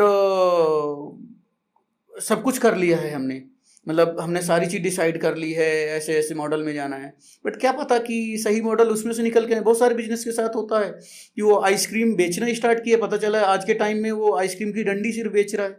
मतलब बिजनेसेस चेंज हो गए हैं। आप सैमसंग के साथ तो आप देखिए, सैमसंग का स्टार्टिंग बिजनेस क्या था, अभी क्या बेच रहा है। बहुत सारे ऐसे बिजनेसेस हैं कि स्टार्टिंग में कुछ कर रहे थे और अभी कुछ कर रहे हैं, बट वो अगर उस टाइम पर उन्हें फंड नहीं मिलता तो क्या होता, तो चेंज ही नहीं कर सकते थे या उसमें नहीं जा सकते थे। तो फंड को थोड़ा सा समझ के चलें। और अगर किसी को ये है कि वो जो मैंने पहले बोला है कि एक सर्वाइवल अच्छा जीना है या आपके ऊपर रिस्पॉन्सिबिलिटीज़ हैं फैमिलीज की ज़्यादा, तो भी आप बिजनेस में नहीं जाएं। क्योंकि आपके ऊपर पेरेंट्स की रिस्पॉन्सिबिलिटी है, आपकी वाइफ की है, और आप बिजनेस में जा रहे हैं तो फिर उनकी जिम्मेदारी भी तो आपकी जिम्मेदारी है। और फिर आप अगर उस टाइम पे कुछ ऐसा कर सकते हैं कि पैरेलली कुछ कर सकते हैं, एक बेस्ट ऑप्शन होता है कि धीरे धीरे बिल्ड करते जाएं, इधर की इनकम जैसे जैसे बढ़ती जाए और उधर की इनकम आपकी कम होती जाए तो आप स्विच कर जाएं। बट एकदम से रिस्क नहीं लें कि आपने जॉब बंद की और अचानक से बिजनेस में आ गए और पता चला बिजनेस नहीं चला, सेविंग्स भी गई और आप प्रॉब्लम में आ गए। आज की तारीख में जो फर्स्ट जनरेशन ऑफ एंटरप्रेन्योर बनना चाहते हैं, जो कॉलेज से जस्ट निकल के कुछ करने के लिए सोच रहे हैं, जिनकी ये स्टार्टअप वर्ड जो है वो बहुत फैंसी हो चुका है, तो आजकल स्टार्टअप बोलना एक फैशन हो चुका है। बट ऐसा देखा जाता है मेजरली कि they are just trying to build a startup to generate funds और टू अट्रैक्ट फंडिंग। और अगर फंडिंग किसी को मिल जाए तो सबसे पहले उस चीज़ को सेलिब्रेट किया जाता है कि we are funded by this. So आपके नज़रिया में क्या है कि फंडिंग इज मोर इम्पॉर्टेंट और building a business over a period of time which is more important? Because ये जो सेलिब्रेशन है फंडिंग को, ये बहुत गलत डायरेक्शन में लेके जाता है। ये मेरा पर्सनल पर्सपेक्टिव है, बिकॉज वो लोगों को अलग नजरिया देते हैं कि फंडिंग मिलना ही क्रेडिट है, फंडिंग मिलना ही आपका अचीवमेंट है, बिजनेस बने ना बने बात की बात है। So how you see and what is your perspective in this? नहीं, ये तो गलत है कि जो सेलिब्रेशन जो होते हैं, हाँ क्योंकि बंदा पहुंचा होता है तो थोड़ा सा बनता है कि वो सेलिब्रेट करते हैं, या क्या पता सामने वाले भी उसको ब्रांडिंग करने के लिए सेलिब्रेट करवाते हों जो जिन्होंने फंड दिया है। एग्जैक्टली मुझे नहीं पता है कि दोनों साइड में किसने कुछ फंडिंग ऐसी भी होती है जहाँ रिवील नहीं करते हैं, सामने वाले ने ले लिया, सामने वाले ने दे दिया, एंड कितना लिया कितना दिया वो कुछ भी रिवील नहीं करते। तो ये डिफरेंट टाइप से होता है। और थोड़ा शार्क टैंक वगैरह में जो सुन के लोगों को थोड़ा लगता है, जबकि उसकी ओरिजिनल पिक्चर कुछ और होती है। जितना मैंने जानने की कोशिश की है लोगों से, वो 10 सेकंड या 30 सेकंड का गेम नहीं होता है। आपकी पहले से टीम आपको ऑब्जर्व करती है कि आपका बिजनेस कैसा है और किसको पैसा डालना है कि नहीं। बाद में भी कैंसिल भी होता है कि वहाँ पे तो हो गया जो है, हाँ ब्रांडिंग हो जाती है एक अच्छी, क्योंकि आप नेशनल टीवी में आ जाते हो। तो मुझे ऐसा लगता है कि 90% तो वो ब्रांडिंग के लिए जाते हैं। इंदौर के भी अगर स्टेज ऐप अगर आप जानते हो तो गए थे और काफ़ी अच्छा, बट उनको भी अगेन फंडिंग नहीं चाहिए थी या जो भी था, ब्रांडिंग ज़्यादा चाहिए थी। तो ऐसा करते हैं लोग। बट ये फंडिंग सेलिब्रेशन करना चाहिए, और ये एंटरप्रेन्योर बनने के लिए जो फंडिंग को मद्देनजर रख के उनका जो बिजनेस मॉडल बनाने का तरीका है आज की तारीख में, क्या ये सही है? अब तो बिजनेस मॉडल बनाने से फंडिंग का कनेक्शन तो खत्म होता जा रहा है, क्योंकि ये खत्म शायद इसीलिए हुआ है बिकॉज लॉट ऑफ ऐसा इंसिडेंसेस हुए हैं जहाँ पे फंडिंग उतना विजिबल और वायबल रहा नहीं, और आज की तारीख में जो भी फंडिंग हो रहा है उतना ही सोच समझ के हो रहा है, और मेजरली वीसी फंडिंग हो रहा है। एंजल इन्वेस्टर तो ऑलमोस्ट गायब ही है। हाँ, so what is your take in this? मतलब इसका रीजन क्या है? सेलिब्रेट कर सकते हैं, मुझे नहीं लगता कि गलत है, लेकिन उसको गलत डायरेक्शन में लेके जाना कि कॉलेज स्टूडेंट पास आउट हुआ और वो मॉडल इसलिए बना रहा है क्योंकि फंड मिलेगा। क्योंकि वो 1-2 फंड या 1-2 सीरीज 3 सीरीज अगर आप दिखावे पे ज़्यादा चल रहे हो तो ज़्यादा आप आगे बढ़ ही नहीं पाओगे। सीरीज ए, क्योंकि रिसेंट जब हम नेशनल डेटा जब हम एनालाइज करते हैं, सो लास्ट 3-4 ईयर्स में जो फंडिंग का जो अमाउंट था, वॉल्यूम था, वो ड्रास्टिकली रिड्यूस हुआ है nationally, not in a state wise और not in any city particularly, nationally ये ड्रास्टिकली रिड्यूस हुआ है। बिकॉज ये छोटे छोटे इम्पैक्ट क्रिएट होकर ही इतना बड़ा इम्पैक्ट क्रिएट करते हैं अल्टीमेटली। सो ये जो ड्रास्टिक रिडक्शन है इन टर्म्स ऑफ फंडिंग, क्या बिजनेस बन नहीं रहा है या बिजनेस जो बनने की बातें होती है वो अल्टीमेटली उस स्टेज तक पहुंच नहीं पा रहा है? बहुत सारे स्टार्टअप्स का तो मैंने ये देखा है पर्सनली कि एक तो उस लेवल पे नहीं पहुंच पाते, आईपीओ लेवल तक नहीं ले गए, या एबी सीरीज में जाके ख़त्म हो गए। तो थोड़ा सा ये चैलेंज तो देखने को मिले हैं। बट साथ में ही क्योंकि कोविड के टाइम पे थोड़ा सा ज़्यादा फंडिंग वगैरह का था, उसके पहले भी थोड़ा सा था कि पहले आइडिया बेस्ड पे आपने सुना होगा कि फंडिंग मिल गई, उसने ये आइडिया पिच किया और सामने ने फंड कर दिया। अब तो ये है कि आप बूस्ट्रैप करके पहले दिखाओ आपके मॉडल में कितना दम है, कितना स्केलेबल है, क्या मार्केट साइज है उसका, आपकी टीम कैसी है, और आप के बिजनेस में मतलब अल्टीमेटली कि कितना दम है। उसके बाद जो है ना पैसा अब देना स्टार्ट किए। भले ही अब जो है जो फंड लगता है वो किसी मतलब कम स्टार्टअप्स में लगेगा, बट वो देख के लगेगा। पहले ये था कि IIT का बंदा है, उसने ये स्टार्ट किया और मिल गया फंड, तो वैसा। और एंजल इन्वेस्टमेंट का क्योंकि लोगों का खुद की कमाई होती है, तो थोड़ा सा और सोच समझ के लोग डालने लग गए कि यार पता नहीं कैसे करेगा, और थोड़ा से जो है ना, मतलब जो एक होता ना कि वो गुब्बारा फूटा है, तो इस वजह से एक डर भी हो गया है एंजल इन्वेस्टर्स को कि पता नहीं, मतलब ये तो एंजल इन्वेस्टर भी अब आइडिया पे नहीं देता है जल्दी फंड, बहुत ऐसा रेयर होता है, या आपने पहले कुछ प्रूव किया है कि ये तीसरा या चौथा आपका स्टार्टअप है, या आपने कुछ प्रूव करके किसी और चीज़ में दिखाया कि आज ओला वाला बंदा जाए नए बिजनेस आइडिया के लिए, तो भी फंडिंग मिल जाएगी, क्योंकि उसने करके दिखाया है, कंपनी बना के दिखाई है, पैसा कमा के दिखाया है, या असली ग्रोअर जाएं तो उन्हें दिखाया है करके काम, तो उनको इजीली पैसा मिल जाएगा। बट जिसने नहीं करके दिखाया है वो अब जाए या कब जाए, जब तक नहीं प्रूव करेगा तो क्यों कोई पैसा डालेगा, और बड़ा पैसा क्यों डालेगा, छोटा पैसा तो वैसे भी डाल देते हैं, तो ऐसा है। आप 10-12 साल से बिजनेस लाइन पे हैं और मल्टीपल वर्टिकल्स आप देख चुके हैं, एंटरप्रेन्योर जर्नी आप देख चुके हैं। ये बिजनेस को छोड़ के और किस चीज़ में आपका इंटरेस्ट है, लाइक योर हॉबीज, और किसी पर्टिकुलर चीज़ में आप इंटरेस्ट है, कोई स्पोर्ट्स आप खेलते हैं? मैंने पहले बताया स्टार्टिंग में, थोड़ा साइंटिफिक चीज़ों में मेरा इंटरेस्ट रहा है हमेशा से, और मैं बहुत अच्छी पेंटिंग्स करता था स्कूल टाइम तक, और मैं स्टेट रेसलिंग भी खेल चुका हूँ, ओके, एंड एथलीट रहा हूँ। तो ये कुछ हॉबीज में ही रहा है, इनमें कभी कैरियर बनाने का बिल्कुल नहीं रहा है, कैरियर साइंटिफिक फील्ड या फिर बाद में बिजनेस का ही रहा है। तो अभी कुछ समय दे पाते हैं इन सब चीज़ों के लिए? इंदौर में तो थोड़ा टफ हो जाता है कि जैसे स्विमिंग है, स्विमिंग मुझे बहुत पसंद है, मतलब बहुत ही ज़्यादा पसंद है, बट अब इंदौर में कोई नदी ही नहीं है और स्विमिंग के लिए स्विमिंग पूल्स वगैरह जाओ तो पानी आप जानते हो कितना गंदा होता है, कि सुबह कुछ क्वांटिटी होती है पानी की, शाम की कुछ होती है तो स्विमिंग भी नहीं हो पाती है। रेसलिंग का तो अब टाइम रहा नहीं क्योंकि थोड़ा सा अलग है, तो हाँ पेंटिंग के लिए सोचते हैं बट वो भी नहीं कर पाते। किस टाइप की पेंटिंग करते थे आप? थोड़ा सा नेचुरल जो व्यूज होते हैं, या किसी का स्केच बनाना है तो इस टाइप का। But pencil sketch, oil painting, दोनों वाटर एंड ऑयल में, मतलब एक जो उस टाइम की हॉबी है ना, तो हॉबी में तो फिर आप कुछ भी आजमा लेते हो। बट हाँ अच्छी थी पेंटिंग तब, अब जरूर बिल्कुल भी नहीं बची है क्योंकि वो इतना गैप हो गया। आजकल एक वर्क लाइफ बैलेंस का एक फंडा भी चलता है कि how to make a right work life balance. आपके नज़रिए में वर्क लाइफ बैलेंस होता क्या है? ये बहुत अच्छा क्वेश्चन है, मतलब मेरा फेवरेट क्वेश्चन है कि प्रॉब्लम क्या होती है कि जैसे मैंने स्टार्टिंग में बोला कि कुछ लोग IQ को वैल्यू देते हैं, कुछ लोग EQ को देते हैं, कुछ लोग मतलब फिजिकल चीज़ों को देते हैं, कुछ लोग जैसे इसका एक बेस्ट एग्जांपल हम लोग, कुछ लोग स्पिरिचुअल को देते हैं। बट एक्चुअल में मुझे ऐसा लगता है कि बेस्ट पर्सन वो है जिसका ये सारी चीज़ें बैलेंस्ड होती हैं। मतलब किसी का IQ बहुत अच्छा है, अमेरिका का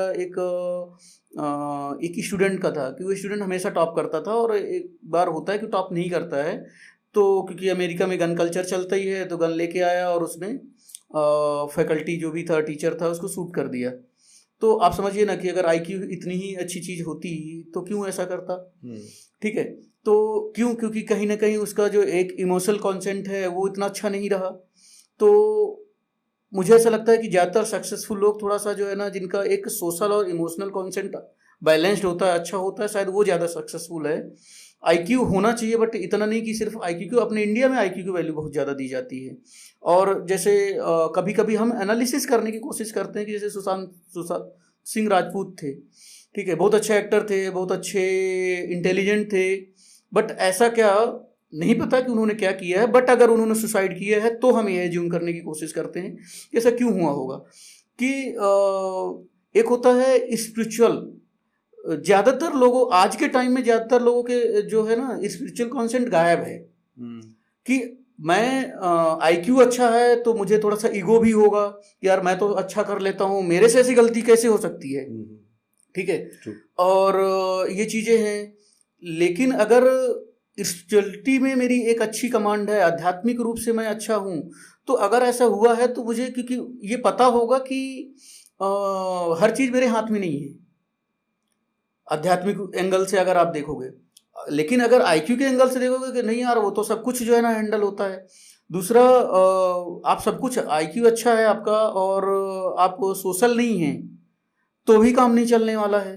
आप इमोशनल नहीं हैं तो भी नहीं चलने वाला, क्योंकि फैमिली कैसे चलाओगे आप बहुत अच्छे बिजनेसमैन हो, आईक्यू है, आप अच्छा पैसा बना रहे हो, बट इमोशनली आप कनेक्टेड नहीं हो तो कितना भी पैसा कमा लो। मैंने एक इंटरव्यू देखा था रिसेंटली आमिर खान का, कि उनसे पूछा सामने वाले ने कि अगर मतलब आपको आप मतलब अभी कुछ चेंज करना चाहें तो क्या कर सकते हैं और उसके लिए आप क्या देना चाहोगे कि जो आप चाहो। तो बोले जो वो मेरी जो फैमिली थी, अगर वो फैमिली को टाइम देने का अगर मुझे फिर से मौका मिले तो मैं अपनी स्टार्टअप पर ये पूरी लाइफ देना चाहता हूँ कि मतलब मेरा सब कुछ छीन लो और मुझे वो वापस दे दो।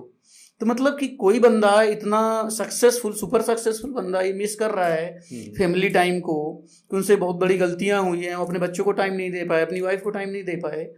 तो ये अगर बैलेंस्ड है कि मतलब ठीक है पैसा पैसा पैसा पैसा मतलब सब कुछ नहीं होता या उससे सब कुछ लिया जा सकता है, बट ये बैलेंस्ड होना चाहिए।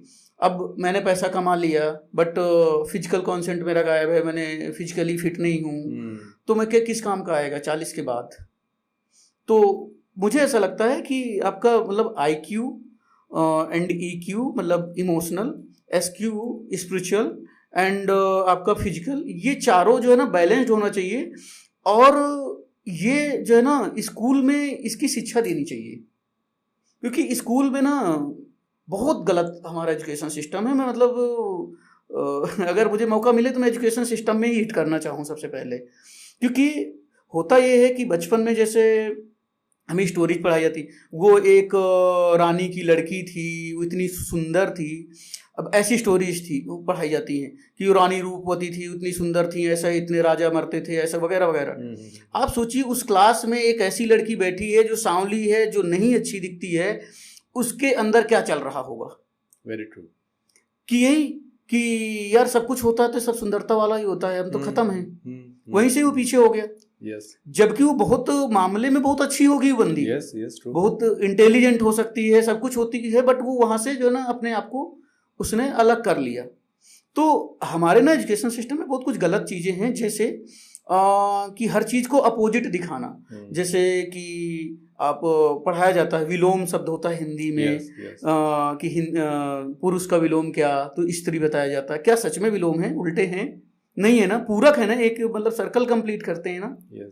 ठीक है, दिन रात एक सर्कल कंप्लीट करते हैं ना। आप ये बोलेंगे कि ये अमीर का गरीब या बॉस का एम्प्लॉय, तो एम्प्लॉय नहीं होगा तो बॉस होगा क्या, ये बॉस नहीं होगा तो एम्प्लॉय होगा क्या, पूरक है ना। बट वहां पे तो ऐसा हमें पढ़ा के ना वहीं से ही दिमाग में भर देते हैं कि ये एक दूसरे के दुश्मन है। अमीर मतलब हमें कितना दिखाया जाता है कि फिल्मों में भी दिखाया जाता है कि अरे अमीर तो इतने मतलब होते हैं, ऐसे बुरे होते हैं, ऐसे गंदे होते हैं, खूब दिखाया गया है। और हमारा माइंडसेट भी बन गया कि जो है ना, जबकि वो बंदा कितना यूज कर रहा है अपने उस पैसे का पर्सनली और कितना सोसाइटी यूज कर रही है, वो एक अच्छा बंदा ही जानता है। Very true. लेकिन हमें क्योंकि बचपन से ऐसा हमारा माइंडसेट, तो हमारे एजुकेशन सिस्टम में बहुत ज़्यादा प्रॉब्लम है इन चीज़ों को लेके। तो इनको बैलेंस करना वहाँ से स्टार्ट करना चाहिए, ऐसा लगता है। एजुकेशनल सिस्टम की अगर हम बात करें, इंडिया के एजुकेशनल सिस्टम में, यहाँ पे तो हम लोग बेसिकली लेबर क्रिएट करने के लिए एक एजुकेशन सिस्टम देते हैं, जहाँ पे ग्रेडेशन के तहत आपको बस एक जॉब दे दिया जाए, आपको जॉब मिल जाए, बस यही एजुकेशन का पर्पस है कि आपका एक अच्छा रैंकिंग आ जाए और आप बस कहीं लग जाए। बस बाकी एजुकेशन, जो बेसिक एजुकेशन जो दिमाग से होता है कि सही गलत को एनालाइज करना या कौन सा चीज़ आपके लिए सही है, क्योंकि यहाँ पे एजुकेशनल सिस्टम में आप अपने टीचर को क्वेश्चन नहीं पूछ सकते, फिर उनके ईगो में आ जाएगा। वो जो पढ़ा रहे वही सच है, वही सही है, यही मान के आप आगे बढ़ो। फिर इसीलिए कोचिंग सेंटर क्रिएट होता है, इसीलिए ये सारे अदर वेंचर्स क्रिएट हो जाते हैं जो एजुकेशनल सिस्टम को ही और बाइफर्केट करके, जितना कचरा होना था वो तो हो गया है, उसको थोड़ा सा लिपापोती करके मैनेज करने की कोशिश करते हैं। इसका एक बहुत अच्छा मतलब मेरी लाइफ में एक बहुत प्यारा इंसिडेंस रहा, इस जो बात आपने पूछी अभी। एक्चुअली इंजीनियरिंग में मैं आया था क्योंकि थोड़ा साइंटिफिक अप्रोच था, मैंने बताया था कि, तो क्वेश्चन बहुत करता था और मैं थोड़ा सा मतलब स्कूल पास आउट होने के बाद 2 साल में मतलब आईआईटी प्रोफेसर्स के बीच में टाइम निकालने को मिला था, ग्रेजुएशन ज्वाइन करने के बीच में, और बहुत अच्छे लोगों के बीच में। तो थोड़ा सा डीप में पढ़ना सीख लिया था कि क्या क्यों कैसे क्या होता है क्वेश्चन। तो जब मैं इंजीनियरिंग में आया तो 8 दिन ही हुए रहे होंगे, तो मेरी केमिस्ट्री की टीचर थी, वो ऐसे पढ़ा रही थी कुछ, तो मैंने कुछ सवाल किया कि मैम ये कैसे होता है, क्यों होता है, क्योंकि अब वो बीएससी करके आई थी, पढ़ाने लग गई थी। तो उनके भी टीचर ने यही बोल दिया था कि उसका एक अच्छा लाइन थी, होता है जो होता है इसको रट लो। तो सवाल करना तो मतलब गुनाह टाइप का होता था। तो उन्होंने सवाल किया कि जब 2-3 दिन हो गए, क्योंकि कन्वर्सेशन होने लग जाती थी, तो उन्होंने बोला कि अगर अगले दिन से तुम क्वेश्चन पूछोगे ना तो मैं यहाँ से चप्पल फेंक के मारूंगी। तो मैं प्रिंसिपल के पास गया, क्योंकि सारे बच्चों ने डराया, क्योंकि सेशनल उन्हीं के हाथ में होते हैं इंजीनियरिंग में, तुम्हारा कैरियर चौपट हो जाएगा। बट अपन ने पहले से डिसाइड किया था कि जॉब तो करनी ही नहीं है, तो टेंशन थी ही नहीं जो है ना इसकी कि भाई ये नंबर कम देंगी और कल को मेरा प्लेसमेंट नहीं होगा। तो मैं प्रिंसिपल के पास पहुंचा, मैं सर क्रॉस क्वेश्चन या रनिंग टॉपिक पे क्वेश्चन करने में क्या चप्पल फेंक के आपके कॉलेज में मारे जाते हैं? तो वो डर गए, क्योंकि प्राइवेट कॉलेज था। मैंने बोला बेटा घर पे मत बताना, और मैं कहो तो मैडम को बुला के मतलब समझाऊँ यहाँ पे। तो सर मैं उनको नीचे नहीं दिखाना चाहता, बट अगर कोई क्वेश्चन अराइज हो रहा है बीच टॉपिक में, तो अगर मैं अब भी नहीं पूछूंगा, क्योंकि स्कूल में तो यही बोल के भेजा कि बाद में पता चलेगा, अब इंजीनियरिंग के बाद कहाँ पता चलेगा अगर यहाँ पे भी नहीं पता चला तो फिर उन्होंने अपनी गलती मानी, मैम भी बाद में उन्होंने अपनी गलती मानी और बोला कि ऐसे बच्चे होने चाहिए वगैरह वगैरह। एंड बोले मैं कभी मतलब ज़िंदगी भर इस लड़के को नहीं भूलूंगी, वैसा वैसा। बट ऐसा बहुत होता है और बच्चों के उसको दबा दिया जाता है, और ऐसा हमारे साथ होता है कि मतलब टीचर को नहीं पता। अच्छा, सबसे बड़ी प्रॉब्लम क्या है ना कि जो हमारे यहाँ फैकल्टी है ना, एक्चुअल में सबसे अच्छे एडुकेटेड को होना चाहिए, जबकि सबसे लो को बना दिया जाता है। बिकॉज देयर इज मतलब ज्यादातर टीचर्स आप प्राइमरी के आप देखोगे तो कम एडुकेटेड लोग हैं वहाँ पे। ये इसका एक ये भी कारण है, बिकॉज हिंदुस्तान में जो टीचर है ना उनका पे स्केल सबसे कम है compare to any other profession. नहीं सर, आप एमपी का तो ठीक है, आप यूपी में जाइए, लाख लाख रुपए है, 4 घंटे 5 घंटे टीचर का, प्राइमरी टीचर का लाख लाख रुपए के ऊपर सैलरी है। फिर तो क्वालिटी एजुकेशन होना चाहिए। अब सोचिए ना कि मतलब जितनी सैलरी यहाँ महीने में एक प्राइवेट वाले को मिलती है, वहाँ उनकी एक दिन की सैलरी होती है। अगर आप उसको कितने दिन स्कूल गया है टीचर, तो सिस्टम इज रॉन्ग कंप्लीटली। तो एक्चुअल में सिस्टम में ही गड़बड़ है हमारे, और काफ़ी सारा उसमें गवर्नमेंट भी रिस्पॉन्सिबल है, क्योंकि बहुत सारा ऐसा काम दे देती है और अच्छी क्वालिटी के लोग नहीं डालती है। आप क्योंकि मेरे मतलब फैमिली मेम्बर्स मामा लोग बाहर हैं, स्वीडन में हैं, वो बताते हैं कि वहाँ पे एक टीचर बनाने के लिए मतलब अच्छा एडुकेटेड बंदा उठाया जाता है, जिससे कि वो सारे क्वेश्चंस के आंसर भी दे पाए बच्चे को। बट अपने यहाँ क्या है कि बीए कर ले और बीएड कर ले और जुगाड़ से ऐसे वैसे करके और जो है ना तुम टीचर बन जाओ। अब वो क्या ही क्वेश्चन का आंसर देंगे कि, और खासकर साइंस के क्वेश्चन का आंसर कैसे देंगे? तो थोड़ा सा मतलब सिस्टम में है गड़बड़। आज की तारीख में जो कैरियर बनाने के जो एक होड़ है कि कुछ ना कुछ बनना है और सबको फेमस होना है, और सबको सोशल मीडिया ने खा गए अलग तरीके से कि सबको दिखना है, बहुत ज़रूरी है। इसमें स्ट्रेस लेवल बहुत बढ़ जाता है। 24 hours people are in stress. लोग क्या सोचेंगे, लोग क्या कहेंगे, लोग क्या बोलेंगे, खुद के बारे में तो उतना ध्यान नहीं है। लोग और क्या बोलेंगे जो मैटर ही नहीं करते हैं शायद उनके लिए, वो भी एक हिस्सा है। उसके बाद किसी और के लिए मैटर करेंगे वो। तो how do you feel that कि ये स्ट्रेस को कैसे मैनेज करें और कितना ये वाजिब है ये स्ट्रेस लेना अननेसेसरी का? इसमें एक बहुत अच्छी चीज़ ये है कि पहली बात तो फ़ोन इतना यूज नहीं करना चाहिए जितना यूज हो रहा है, बहुत गलत है, और फ्यूचर के लिए भी बहुत ज़्यादा गलत है। एक बात बताइए, अभी मैं दिन भर मैंने क्या किया आपको नहीं पता है, और अभी की फ़ोटोज़ हमने ली अच्छी प्यारी प्यारी, मतलब अगर मैंने सोशल मीडिया में 2 अच्छी फ़ोटो दिन भर की भेजी, मतलब 24 घंटे में से ऐसे 2 मिनट मेरे अच्छे थे जब मैं हंस रहा था, और फोटो, और उसमें भी मैंने कम से कम 20 फोटो खींची है, उनमें से 2 फोटो अच्छी थी जो अच्छे देखी, ठीक है, वो मैंने डाल दी। अब आपने देखा अरे यार रघुराज की लाइफ तो बड़ी अच्छी है यार, मस्त चल रही है, और डिप्रेशन में आ गए। और ऐसा बहुत हो रहा है एक दूसरे का देख के, अरे यार वो तो यहाँ घूम रहा है, वो वहाँ घूम रहा है, जबकि वो घूमने कितने दिन में गया है, कितने टाइम था, कहाँ पे था, ठीक है। तो ये जो स्ट्रेस लेते हैं बिल्कुल भी नहीं लेना चाहिए। मैं तो मतलब यूथ को यही बोलूँ कि यार बॉस मत देखो कि कौन क्या कर रहा है, उसका बेस्ट टाइम था वो 24 घंटे का या साल भर का या 2 महीने का, उसका वो बेस्ट टाइम था। इससे फर्क नहीं पड़ता कि तुम्हारे साथ उसकी भी जिंदगी ऐसी ही चल रही है, क्योंकि खाने कमाने के लिए, रोटी कमाने जब बाहर निकलता होगा तो उसे भी धक्के खाने पड़ते होंगे। तो जो है इसमें स्ट्रेस लेना नहीं बनता है, जो कि लेती है मतलब यूथ इस समय, और बहुत ज़्यादा लेती है कि चीज़ों को सोच सोच के टाइम बहुत ज़्यादा ख़राब करती है। और एक चीज़ और जो मुझे लगता है कि लोग खुद को टाइम नहीं देना, मतलब देना बंद कर दिए। जैसे कि आजकल हम बोर नहीं होते, बोर होना कम हो गया है क्योंकि बोर हुए फ़ोन निकाल लिया, ठीक है। अब जब हम बोर होते थे तो क्या होते थे, अकेले बैठे होते थे तो हमारे थॉट्स चलते थे, यार क्या करना चाहिए, ऐसा करना चाहिए। आजकल हम खुद से बातें ही नहीं करते हैं। Very true. खुद को कब टाइम दिया लास्ट टाइम, खुद को सोचने के बारे की मैं बात कर रहा हूँ। Very true. नहाना खाना खुद को टाइम देना अलग हो गया, मतलब इंटरनली कि हमने कभी खुद के बारे में सोचना स्टार्ट करें कि यार जो है मतलब कैसा है, क्या है, तो खुद में कैसा है, नहीं है। आजकल तो ये बोलना फैशन है कि मेरे पास टाइम ही नहीं है। हाँ, क्योंकि वो सोशल मीडिया में बिजी है। आपको किसी का फ़ोन, मैंने पिछले 2 महीने में फ़ोन का ट्रैकर अपनी फैमिली मेम्बर्स के बच्चों का ऑन कर करके देखा। आप बिलीव नहीं करेंगे, उनका स्क्रीन टाइम 8 घंटे से 14 घंटे था।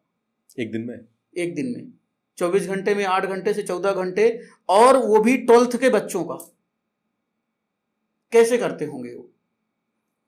तो मैंने उनसे जब काउंट करके, यार तुम तो स्कूल भी गए हो, बोले बस जो 6 घंटे स्कूल गए हैं वही नहीं फ़ोन चलाया, नहीं बाकी उधर रात 2 बजे तक चलाया, इधर सुबह होते ही हमने फ़ोन मतलब हाथ में पकड़ लिया। क्या करते रहे, तो कोई पबजी खेल रहा है, तो कोई कुछ खेल रहा है, कोई फ्री फायर खेल रहा है।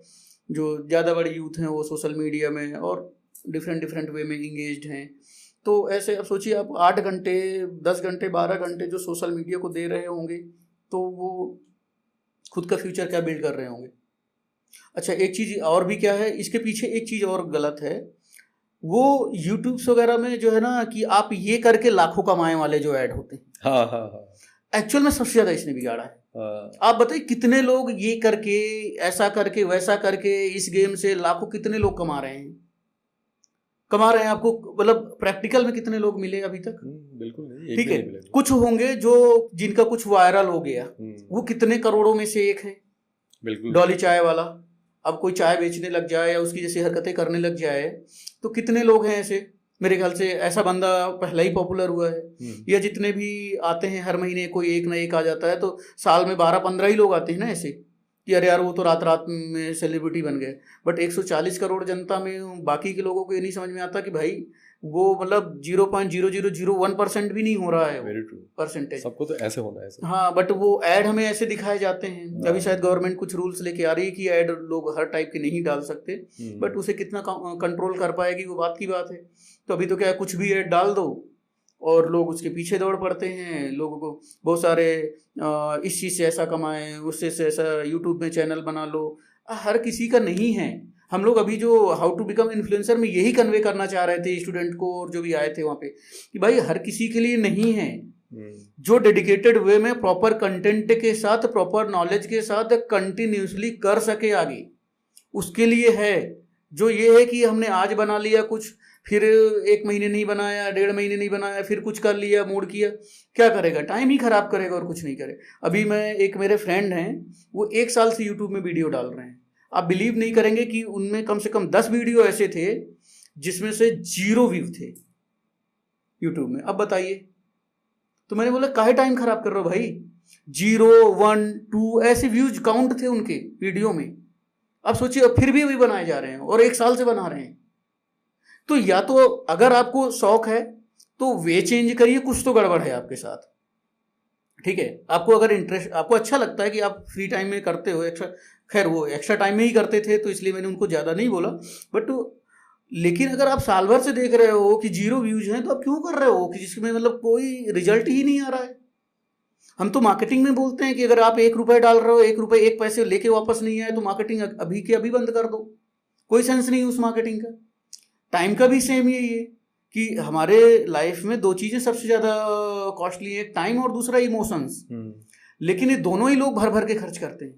अब देखिए ना, इमोशंस किसी पे भी लुटा देने के लिए तैयार रहते हैं, जबकि कितना सेंसिटिव है कि आप सोचिए कि एक पता नहीं क्या चीज़ में, मतलब टेक्निकल वे में नहीं मुझे पता है, बट एक बहुत अच्छी चीज़ अभी मैंने कि अभी मैं आपके दिमाग में कोई चीज़ ऐसी क्रिएट कर दूं और यहाँ से चला जाऊं कि सर आपके बाल तो मतलब पूरे खत्म हो गए, एक एग्जाम्पल। अब आप सोचने लग जाओ कि यार मेरे बाल तो खत्म, मैंने झूठ बोला, सही बोला, कैसे नहीं बोला, ये आपको पता ही नहीं है।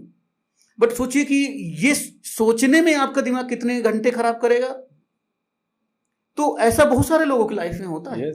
कि आप रास्ते में जा रहे हो या कहीं हो, किसी ने कुछ बोल दिया, अरे क्यों मैटर करता है यार वो आपको, या आप उसके लिए क्यों इतना टाइम दे सकते हो। तो ये प्रॉब्लम सर बहुत हो रही है आज की तारीख में। ये यूथ का एक मेजर प्रॉब्लम है कि हम दूसरों के वैलिडेशन चाहते हैं हर चीज़ में, कि दूसरा हमें कैसे देख रहे हैं या दूसरा।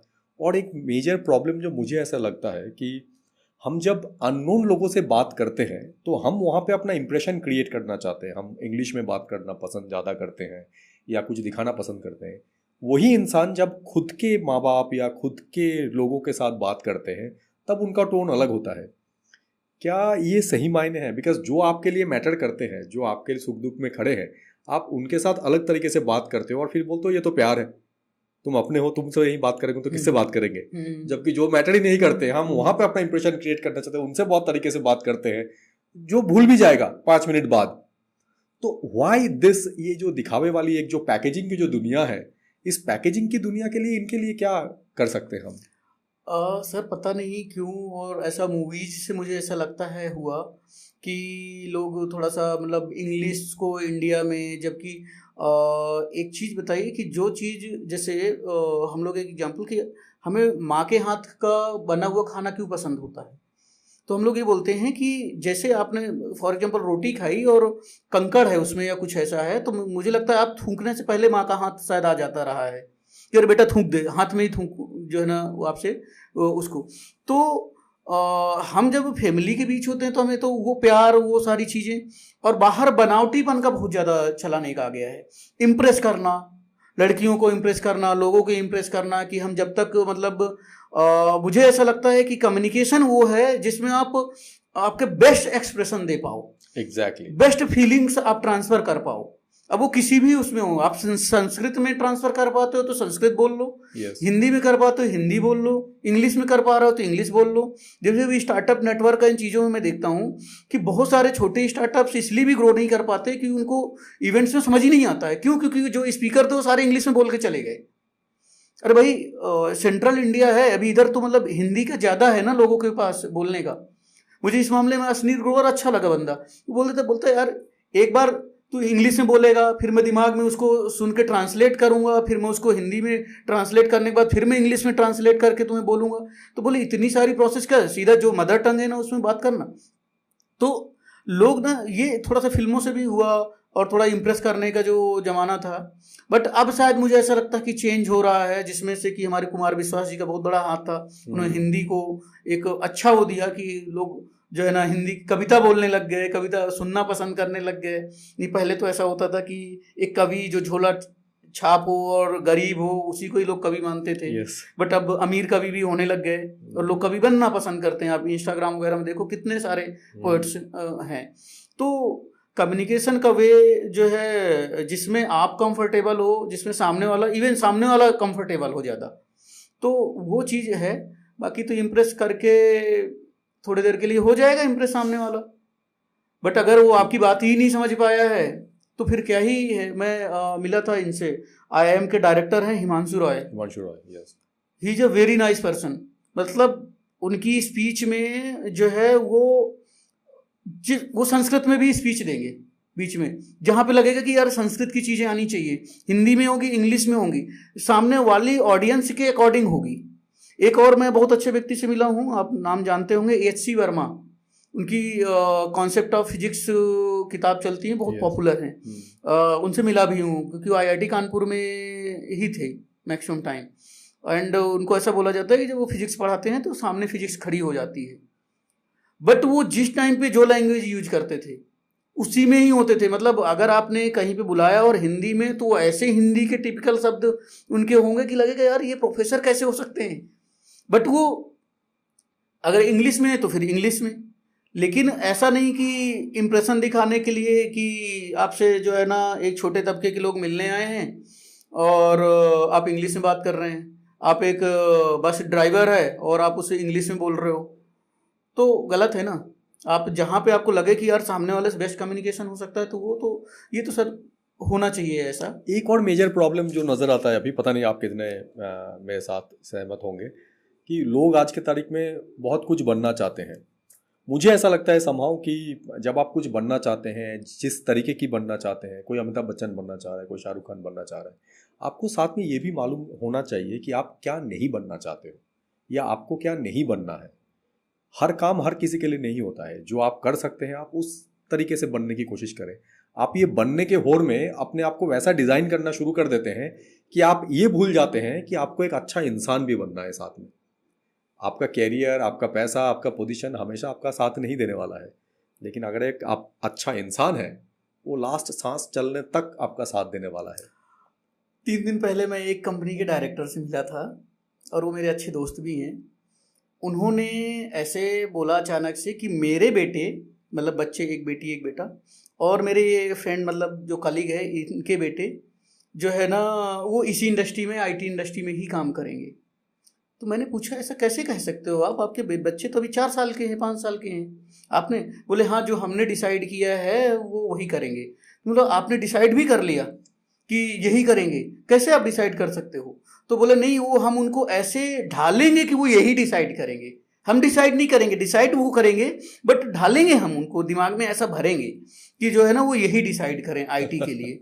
तो सोचिए ना कि उनको अच्छा लगा, ठीक है, मैंने वहाँ पे ज़्यादा क्रॉस क्वेश्चन नहीं किए, बट कितना गलत है अगर ये वाली। तो एक्चुअली जो ये देख रहे हैं ना आप, ये बच्चे से ज़्यादा उसके पेरेंट्स का है कि मैं अपने बच्चे को ये बनाऊंगा, मैं अपने बच्चे को, अरे आप उससे पूछो ना वो क्या बनना चाहता है। अच्छा हुआ कि मेरे पेरेंट्स ने मेरे ऊपर कुछ भी नहीं लादा कि जो है मैंने बचपन में मतलब मैंने 3री क्लास में डिसाइड कर लिया था साइंटिफिक फील्ड में जाने का। तो तब मैंने पूछा था अपनी मम्मी से कि क्या बनना चाहिए, डॉक्टर या इंजीनियर। तो उन्होंने मतलब ऐसे बोल दिया था कि जो पसंद हो वो जो है ना देख लेना, ठीक है। पापा तो जो है बिल्कुल भी पढ़े नहीं थे, तो उनने तो बस इतना कि ये अच्छे लोग हैं उनके बीच में छोड़ दिया, अब देख लेना कि क्या बनना है। तो और हम एट लास्ट जो है ना वही जो, तो एक्चुअल में उनके बच्चों के दिमाग में ये भरना नहीं चाहिए कि यार मतलब ऐसा ऐसा ऐसा।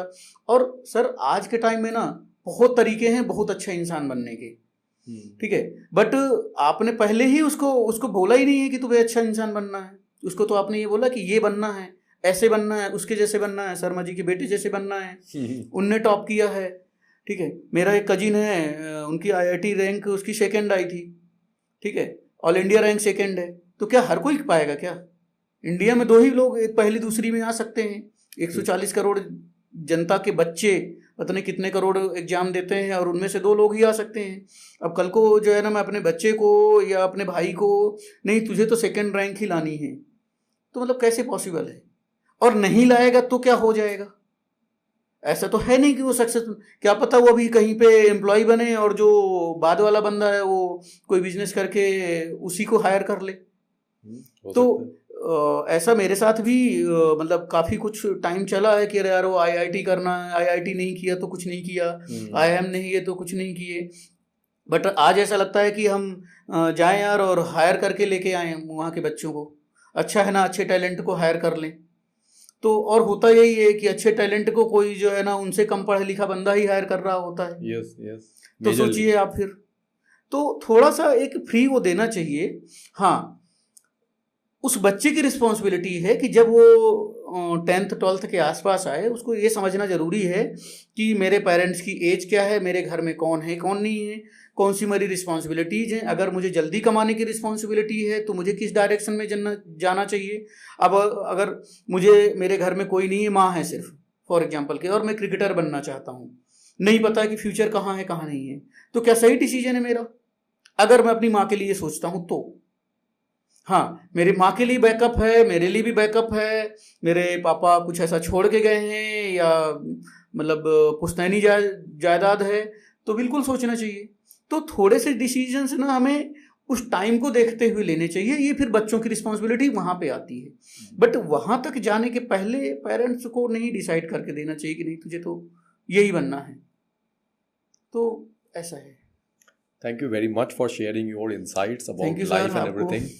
मुझे मालूम नहीं आपको कैसा लगा, what is your experience in this conversation, because नहीं सर, शानदार। आपसे बातें करके बहुत अच्छा लगा, और अच्छा लगा कि जो है अपने एक्सपीरियंस किसी के काम आए in future. Yes yes yes, that is the major और- purpose actually for doing this. नहीं सर, बहुत अच्छा वर्क है, एंड एक्चुअल में ये चीज़ें निकल के नहीं जाती हैं। और मैं आपसे रिक्वेस्ट करूंगा कि इनकी जो क्लिप्स होती हैं, किसी के भी हैं, तो इनकी छोटी छोटी क्लिप्स जो है आप इंस्टाग्राम में, क्योंकि आजकल टाइम मतलब ऐसा वाला है कि 90 सेकेंड्स में सब कुछ चाहिए। 90 भी आपने ज़्यादा बोल दिया, शायद 30-60 में ही हाँ। खत्म हो जाते हैं। हाँ, कह सकते हैं आप। तो जो है ना, आप सोचिए कि 30 सेकेंड में या मतलब 1 मिनट में किसी को जो है ना पूरा मतलब किसी चीज़ का चाहिए, तो उसके लिए तो हमें फिर वो टुकड़ों में ही देना पड़ता है कि एक काम कर, तुम तो मतलब स्वाइप करते रहना, इसी को हम जो है ना आपको मल्टीपल उसमें दिखाएंगे। तो एक अच्छा वर्क है कि एक यूथ को पता चले कि उसको कैसे डिसीजंस लेने चाहिए, कैसे नहीं लेने चाहिए, क्योंकि डिसीजंस में तो बहुत गड़बड़ हो रही है।